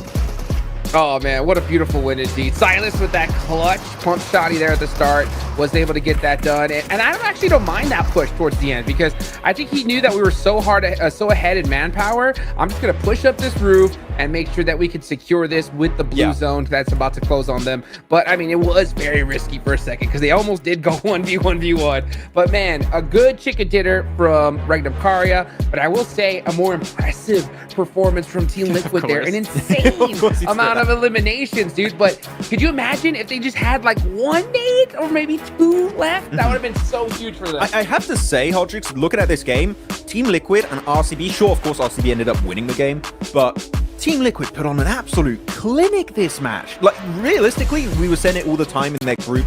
Oh, they're only doing well on Miramar in the last game of the day. Haha, funny meme. Haha, very cool. But, man, this is... It was hilarious. It was a good running gag. But this is the way you play City finishes, Hot Jukes. The amount of control, especially, I want to highlight one player, is Chief. He knew the weakness of their position was to get wrapped around the wall. He was holding that for literally 5, 6, 7 minutes at the end of that game because he knew if he goes down, the team goes down. So he was holding it as long as he possibly could. I mean, there was an opportunity for him actually probably to have won the game if we think back to it, right? Because Chiefs, you mentioned he was holding off on that angle along the wall, and RCB did sit 2 players alongside the wall towards him for one nade. If he threw it maybe 3 seconds earlier, he would have caught out potentially 2 players, and maybe that would have been the go time for them to actually take out RCB. I mean, you have to really give him credit, obviously, with playing that kind of anchor position. But also Kimmy's. He was also playing an anchor position off towards the side, Hot Jukes, preventing Chief from spotting Silence on top of the building. Yeah, dude, beautifully done there. I mean, that last play execution, it just comes down to who could hit those shots. And you could also go to see if Mythic was able to hit that shot on that one player from RCB while he was running across. That would have evened up the fight. But at the end of the day, you know, you just got to look at it and be happy with what they got. And, you know, one thing that made things even more impressive, at least in my opinion, was looking at the plane path, right? This was actually a pretty, like, awkward plane path for Team Liquid because it went right pretty much dead center in between Shelter and South George. Those are their 2 drop locations. So they had to make a decision, literally a coin flip decision. Where do we go? Do we go Shelter? Do we go to South George?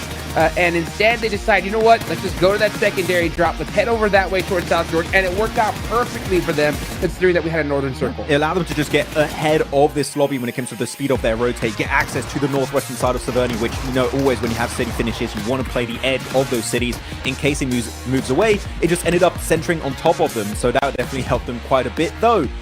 Jason, can I have a Maxman Wants to Complain segment? Can I have like 10 seconds? All right, well, ladies and gentlemen, it's time to get into our Maxman Complaints here live at PMGC 2024. Thank you very much. RCB, hold on to your bloody nades! You don't have to use the nades if you don't know where Team Liquid are. I think that if they lost that game, it would have been because they wasted nades without any info on Team Liquid. And they could have waited maybe for the blue to push in and then get some really educated guesses on where the players were and then easily wrap up the game. It was close, but nades are too important, Jason, for the end. Thank you very much. I was expecting a little bit more complaining and a little bit more trash talking, to be perfectly honest. Yeah, I could have. But no, I'll be nice today. Okay. Well, Marin and Say John, they get themselves 7 points. I think that was Say Woo almost able to pull things off there. 7 elims, though, massive for them, considering how, you know, things were playing out, I should say, in the last match. But speaking of how things are playing out, D+ off the back of a win on Sandhawk gets themselves 0 points. Bigatron also on 0 points. Voin Donkey on 1 point. A little bit rough here for some of these teams, but also something you have to keep in mind is you're not going to play these same teams, well, at least half of the teams in the lobby again tomorrow. Things are going to be changing, which means your drop locations might have to change, rotations going to have to change. And honestly, Hot Jukes, as we talk about the top of the show, it's got to be a massive headache for any coach, analyst, and also player to keep that in mind as you go day per day, everything changing on you. Yeah, it's the worst. That's why I was stressing on it so much at the start, because when you deal with a survival stage like this and you're dealing with two different groups, you do have to make adjustments. And that's why I'm a lot more confident in those teams that don't change at all, right? Because regardless, like Regnum Karya, they're taking Rozhawk. I mean, everyone's going to respect them there, right? And, you know, teams like the Xavier, IWNRX, you know, they're not changing. So the other teams that have to, they got an even more difficult one. Now, for Team Liquid, you know, going from North George to South George on their secondary drop isn't a big deal so much, you know? And I think it's very fortunate that they didn't have to deal with people on that stretch for this one. And I said it, since they're in Group Green, they have to deal with playing today and tomorrow. So they're going to be stuck watching literally on day 3 to see if anybody's going to pass them up. And for them to be able to start off so strong, I mean, that's how you got to do it. Well, we can see here over on our overalls, it's going to be extremely close in the beginning. Obviously, the top of the table is semi-important, but it's really about the bottom of the table that you have to keep an eye out on here, because you do not want to be bottom 8 at the end of day 3. Obviously, we still have Group Red to come and play. That'll be starting tomorrow, and they'll finish up on the last day. But at the moment, not sure how Vampire go up from last place in 16th. Yeah, 0. I didn't know there was a 17th place there, but they obviously give themselves the 1 point. But Bigatron, Vampire, Stalwart, Inko, Major Pride, like these are all teams we're looking at the moment of potentially being knocked out. Yeah, right now that could be the case. Of course, it's just 2 matches in, Jason, so we'll see how it goes. But I want to take it to the first place team right now, which is D Xavier. They have 19 eliminations. They almost have twice the amount of the second place fragging teams, which are D+ Kia and Team Liquid with 12, and you also have Mira and Sejong with 13.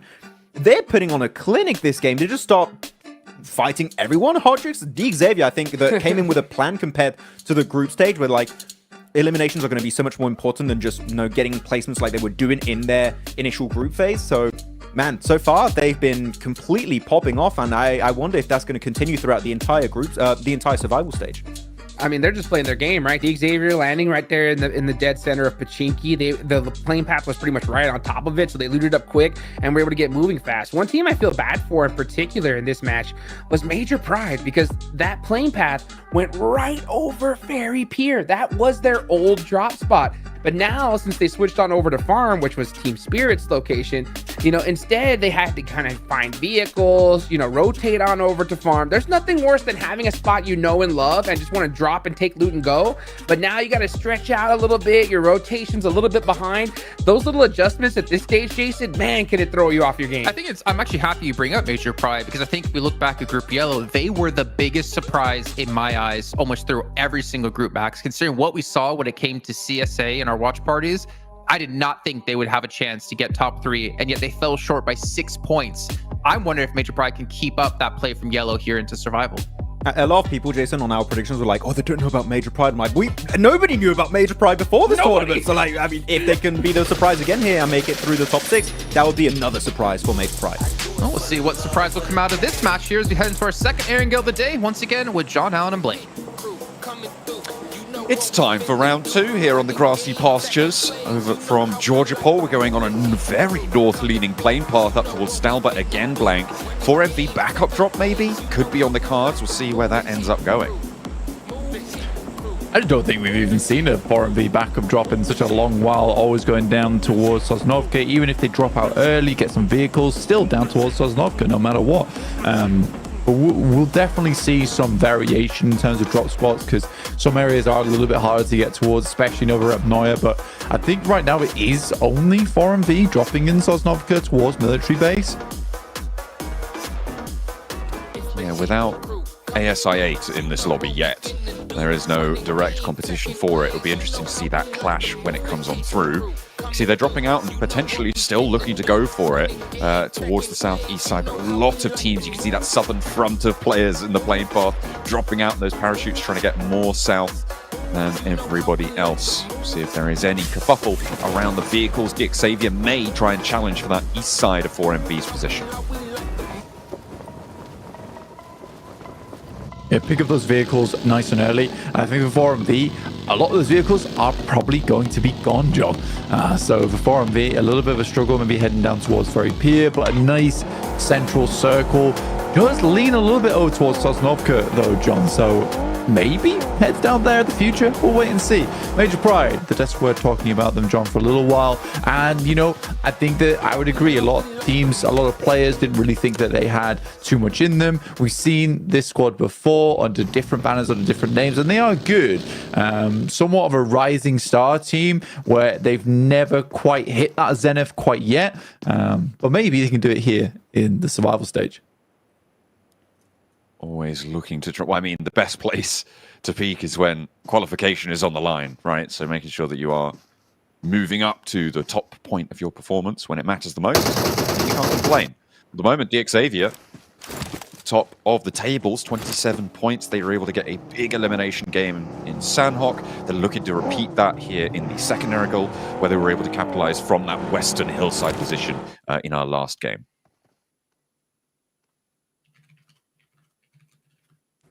I think 4MV have actually decided that, you know what? We can't do it. We actually gotta go to Sosnovka. We're gonna go sit in the fields. Reefus, where else do they go? Reefus, what are you he's literally burying his head in the hay. What's going on, Reefus? Come on. We can't go to Sosnovka. It's not that bad. Guys, it's over.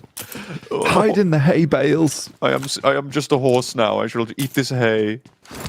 That is all I shall do with myself. Come on, Reefus. Imagine chewing on hay because you can't go to military base. Not good.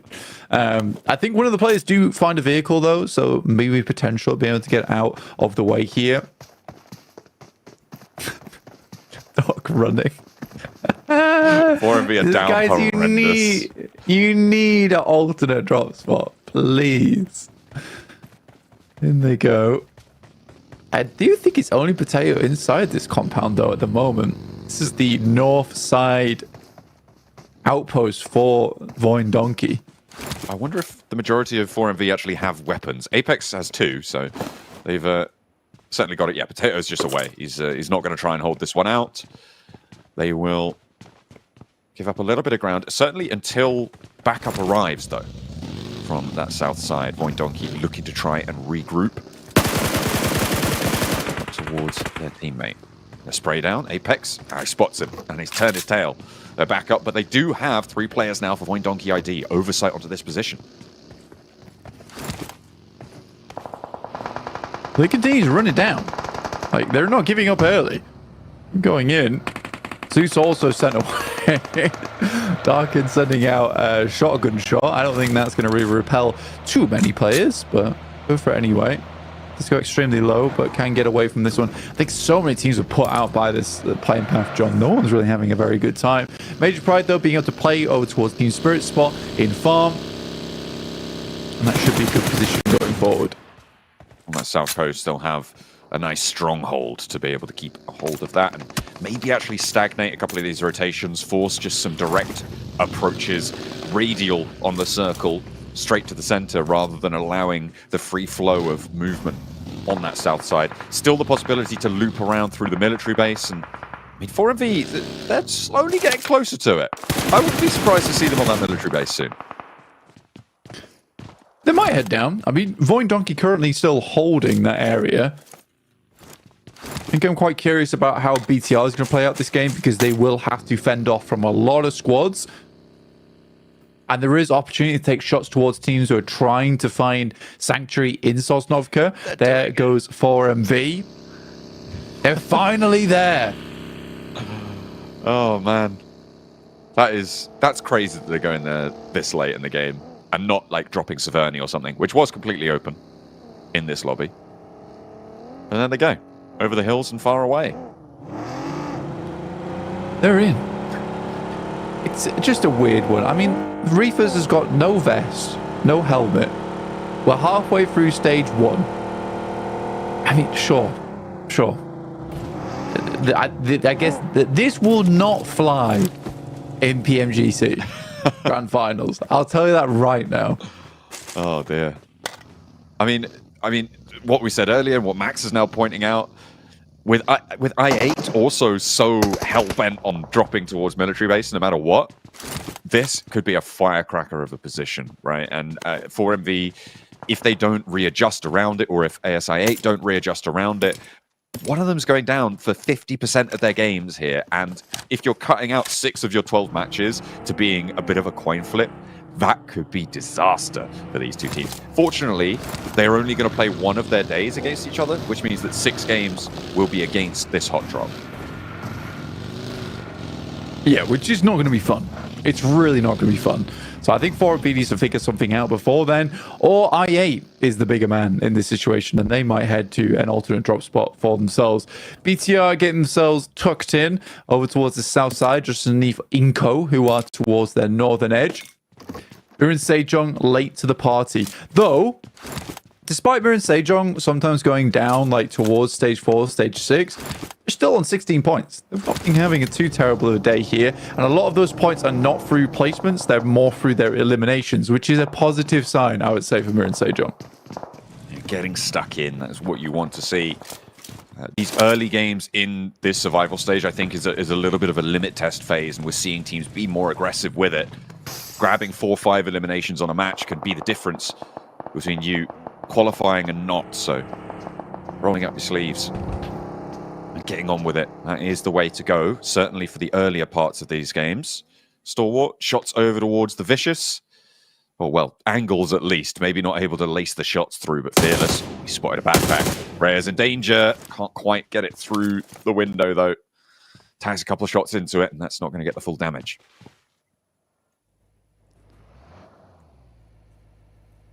It's a bit of a standstill right now inside the lobby.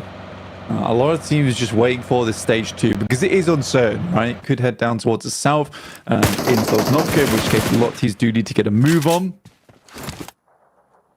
Or head back up towards that north side, in which case 4MV is dead. There it goes. That is... I guess they could play Novo. They could play Novo. They could loot up Novo right now.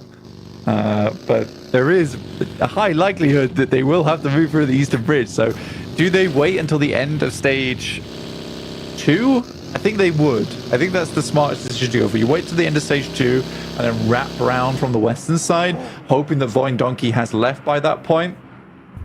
We'll see.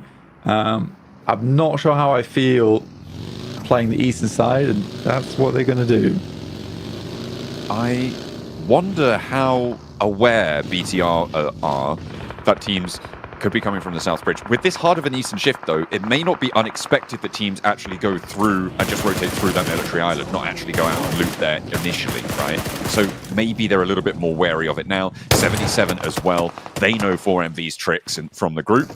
They'll try and hold that out. As we hop on over to some of the positions that sit right in front of that bridge, a lot of teams making headway in. You've got Inco there on the northeast. You've got DX Xavier in the middle.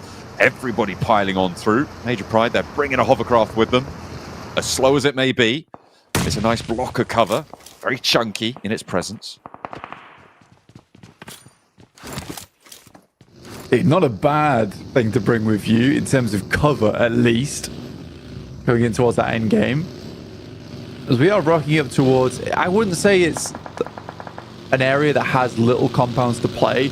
It's just an area that does have some weird sightlines in terms of high ground. There's quite a few hilltops around this area, a couple of 3 stories to play as well. The teams will be looking for those types of positions, those types of buildings.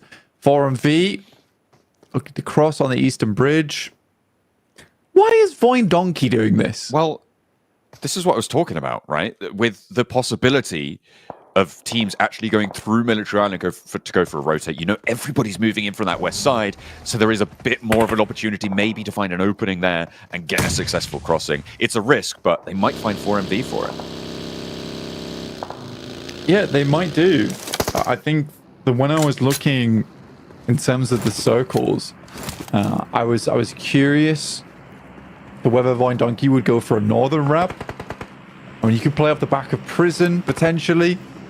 I feel like it is somewhat of a death sentence right now for 4MV to be making this crossing on the eastern bridge. I don't know. We'll see what happens, because Voin Donkey will absolutely annihilate them if they do head over towards their south side. First spray down towards the beachhead, but that position's super exposed from the back, and as soon as Voin Donkey ID get close enough, they will take those shots. They'll take him down. Out to the east side, so everybody in the west further condensed now. Mirin Sejong with that spread out towards Milta, the Milta Peninsula. Really, really powerful in that hold. 77. Shifu sending nades over the top. That looks pretty good over towards Doc, actually. Does lay him very low. Question is, how many more nades does Shifu has? 2 more to work with. Has a good general idea of where 4MV is. Especially Doc. And the circle heads down towards southeast, John. Real cruel circle. Mirin Sejong's made a good wrap, as I was saying, on that northern side, and been able to head over towards Milta at least. That's a strong position from them going forward. Yeah, Mirin Sejong is probably the best of it here. Zeus at their back may challenge that. 4MV's fight with 77 on this bridge mouth is in the next circle blank, but Voin Donkey ID are now going to have to move through it, which means that 4MV, if they're not aware of this, will just get barreled down. The question for me, though, is do Voin Donkey ID actually want to stop, or do they want to just try and get through that fight and not engage with it whatsoever, because they need to get into the circle?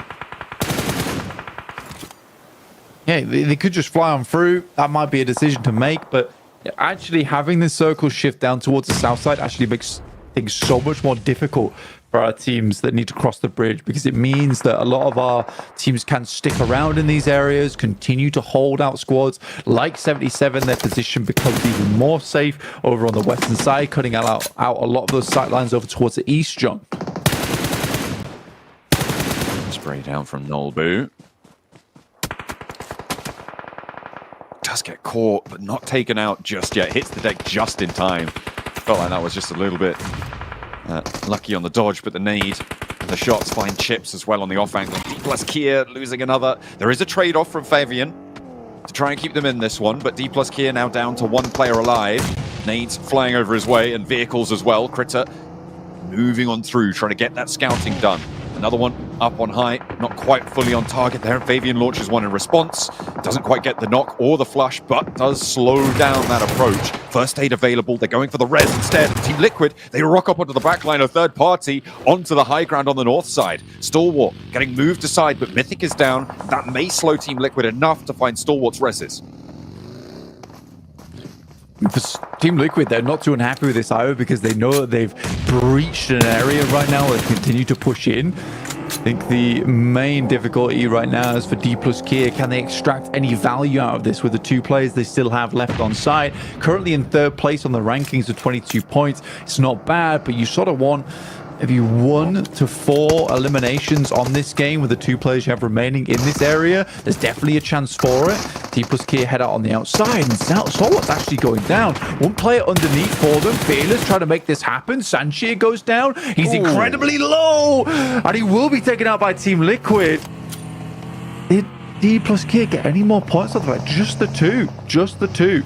Team Liquid got 2 as well on that one, so not great, but they stay up as 4, which is brilliant news. Void Donkey, they went for a swim, or actually on some vehicles, either a hovercraft or a boat, across the water. They are now on that Milta Peninsula cliff face, so they'll try and make their way on up, which means that there is no backstop to that fight for 4MV now. So that position changes back to 4MV just trying to push in, as if there was no team behind them. However, they have lost a player. It is not Doc, though.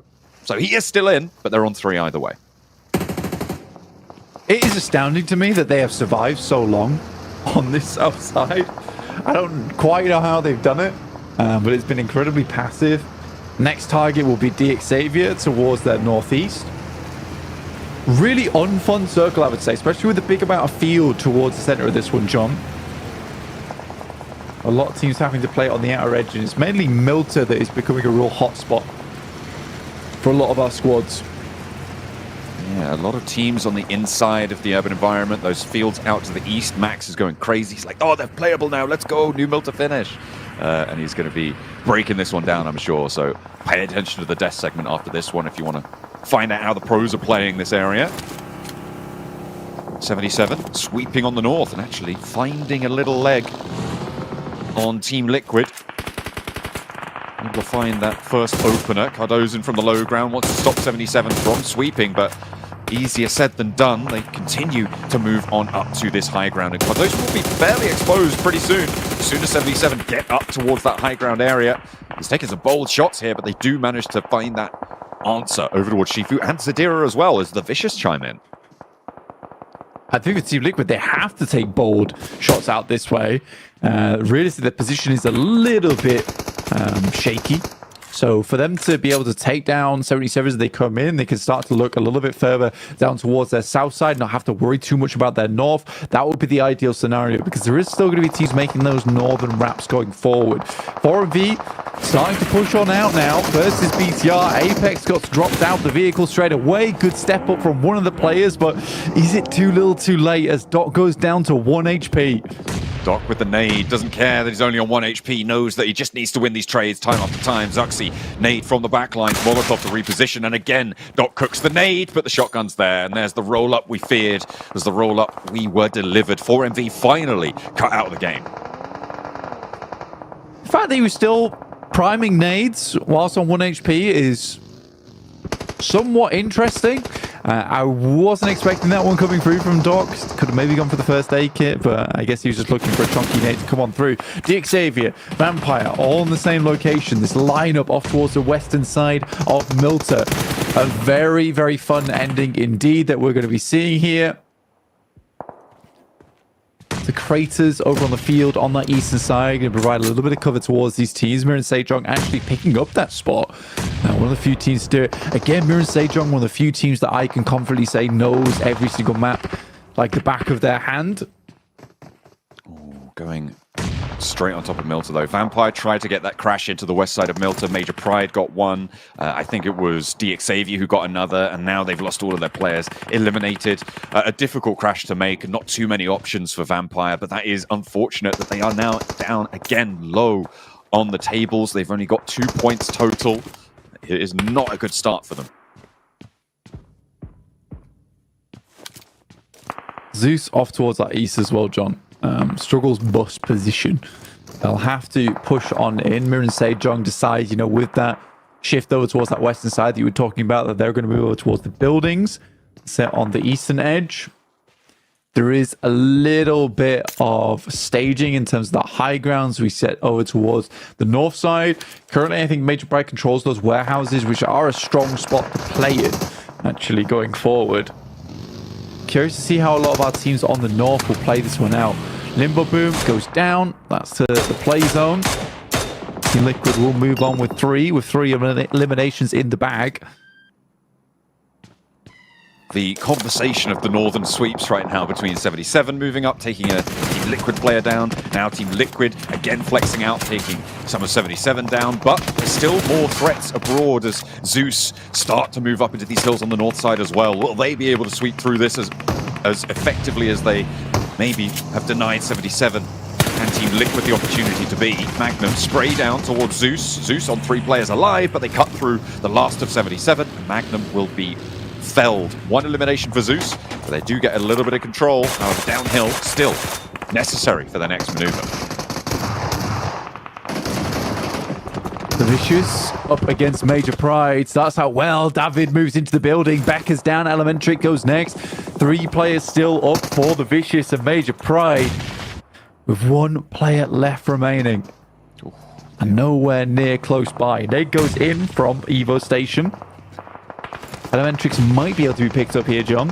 I think they could get this res. It depends on what the aggression comes on through from the Vicious, but they're going for reses as well. Zeus crash into the north side, have made landfall, but Darkin is spotted. Loop's able to get that shot. They retreat away from it though, so not confirming onto this flush just yet. Instead, priming the nade. That should do the trick, but Eren may be a little bit more concerning for them. A nice nade from Maniac, but it's immediately answered by Neil, leaving 1 player alive for Eren on this crash. And Zeus with the 1 player. Loops on 4. It's a tall order, and it won't make the money. Zeus out, 10th place. There's always going to be a tough time for Zeus. And the fact they're even able to make this crash over towards Loops was pretty awesome in the first place. The Vicious, though, with a very good spot. Being able to take that off the hands of Major Pride, considering the Vicious were on the outside edge. That's really good stuff from them. Currently sits them in 7th place. Things are going to slow down going into stage 6. Again, another urban finish, which is very unlikely, considering the amount of times we have not seen urban finishes over the group stage into a back-to-back here in the survival stage. It truly is a test for a lot of our squads to get to last chance. I'm liking it, but it is hellish for them. And big elimination counts can start to get racked up in situations like these. And once more, it's DXavier who, again, have a position on an off angle, and they're looking to pressure in from the edge. But they have 5 elims already blank, and the top of the tables is looking good. We were saying it only takes 3 or 4 good games to see you safe into the top 16, right? And DXavier, they started off with 2. They're looking to put up a 3rd.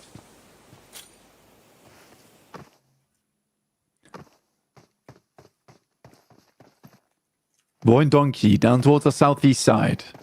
Right on the edge. Like you say, though, DXavier actually pushing it from this western side with 5 eliminations. And they're feeling very strong going into this tournament so far.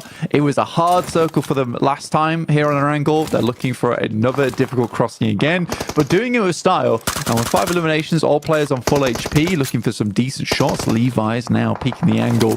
David thinks better of holding on to that one. Understand the play zone likely going to be the thing that causes the most problems to DXavier going forward. DXavier have now managed to crunch in all 4 players into one building instead of having that wide sweeping hold on the west edge. So playing together now. They're going to have to move along the south side of the road, most likely. Crossing the road in Milta is a death sentence, Blank. So we have 2 separate games going on right now. Pretty much. It's all over the place. Mir and Sejong do take a knock, but I don't think that that is unlikely to be res back up again. And Mir and Sejong over on this eastern side, and they're pleased about this eastern shift on the circle as well. But a massive amount of fighting about to break out over on this western edge. Loops has a forward vanguard here. scouting out, pulling out the binoculars, looking at what's going down. Xavier being harassed by all sides now. It's probably the most dynamic part of this circle, right? The only team that needs to push forwards, and they move into BTR. Look at all the smoke cover they have. Satado on an off angle needs to be dealt with, and down they go. 2 players sent in to deal with that off angle. They get away scot-free, and the roll-up as well is working on the forefront. Levi's does go down, unfortunately, but 3 players still alive for DX Xavier. They can continue to move through BTR. With a knockover, they launch the nades to try and flush, finding not too much damage, actually, and the long-range nade goes on in, catches Lapart. Brilliant find there, and BTR now just 1 player alive. The blue zone's pushing. They can get this res. Just Zuxi remains for BTR to hold out on the southwest side of Milter, but he's got the nade. Looking to put it over towards DX Xavier. Is it going to connect? Looks like it's on target, but doesn't quite get the knock or the flush. Paragin steps up, and Zuxi has to fall back yet again. No more nades in the pocket. Zuxi looking to get it done here for BTR. Rest of the team has suffered. He's going to back off. DX Xavier's still in the fight, though, John. I don't know how they're doing this. Up to 7 elims already. They've had a real tough approach to this circle. They were able to isolate a lot of their fighting down towards the south side, though, and I think that was the smartest choice that they made here. Good scouting from that team. Loops, who have been on their bellies, snaking it their way in. Oh, come on. Gonna hit those shots. 2 players, 4 Major Pride, playing off the boxes is up to Elementrix now. The weapon swap, the Scar can't quite connect, and 2 reses possible for the Vicious, but 10 seconds on the circle. They need to be fast. They're prioritizing the first aids. I feel like that might be a misplay there, but they should have enough time just about to get these players back up. It's stage 7, 8 teams remain. Stage 7, 8 teams still being up is remarkable. By all standards here. Again, that's what urban finishes will do for you. So we move further towards that eastern side. So a big chance now for Mirror Sejong. The team that had it all going for them in their group, only for it to come all crashing down over the last few days. Now is a good opportunity to pull those point scorings up. They find a nade over towards Team Liquid, but it's the Vicious versus BTR. Zuxi somehow still alive on the balcony as the Vicious make their way through. Looking to fight against DX Xavier. BTR have Zuxi just as an onlooker. The wall still stands somehow on this building, but Zuxi out the balcony has been spotted from an off angle, has to wage into the fight, but 2 players from the Vicious are down. He could do real damage here. Dimmador is low, and Reyes is down on the back line. Zuxi stays alive just a little bit longer, but DX Xavier will win out the fight. However, there is still so many more teams in their way that they have to try and push aside, but the muscles are starting to tire now. DX Xavier, 8 elims and just Paragin remains. He'll fall down. And with a bombastic blast out on the southwest side of Milter, 3 teams fall. There's just nothing left in the tank there at that point for DX Xavier. Fair play to Zuxi, though, who's like, look, I'm going down regardless, so I'm just going to try and send this to the limit. Actually gets a fair few eliminations off the back of that one as well. Mirror Sejong taking nades for themselves, and Team Liquid playing over on that northern side. There were some nades sent their way from Mirror Sejong.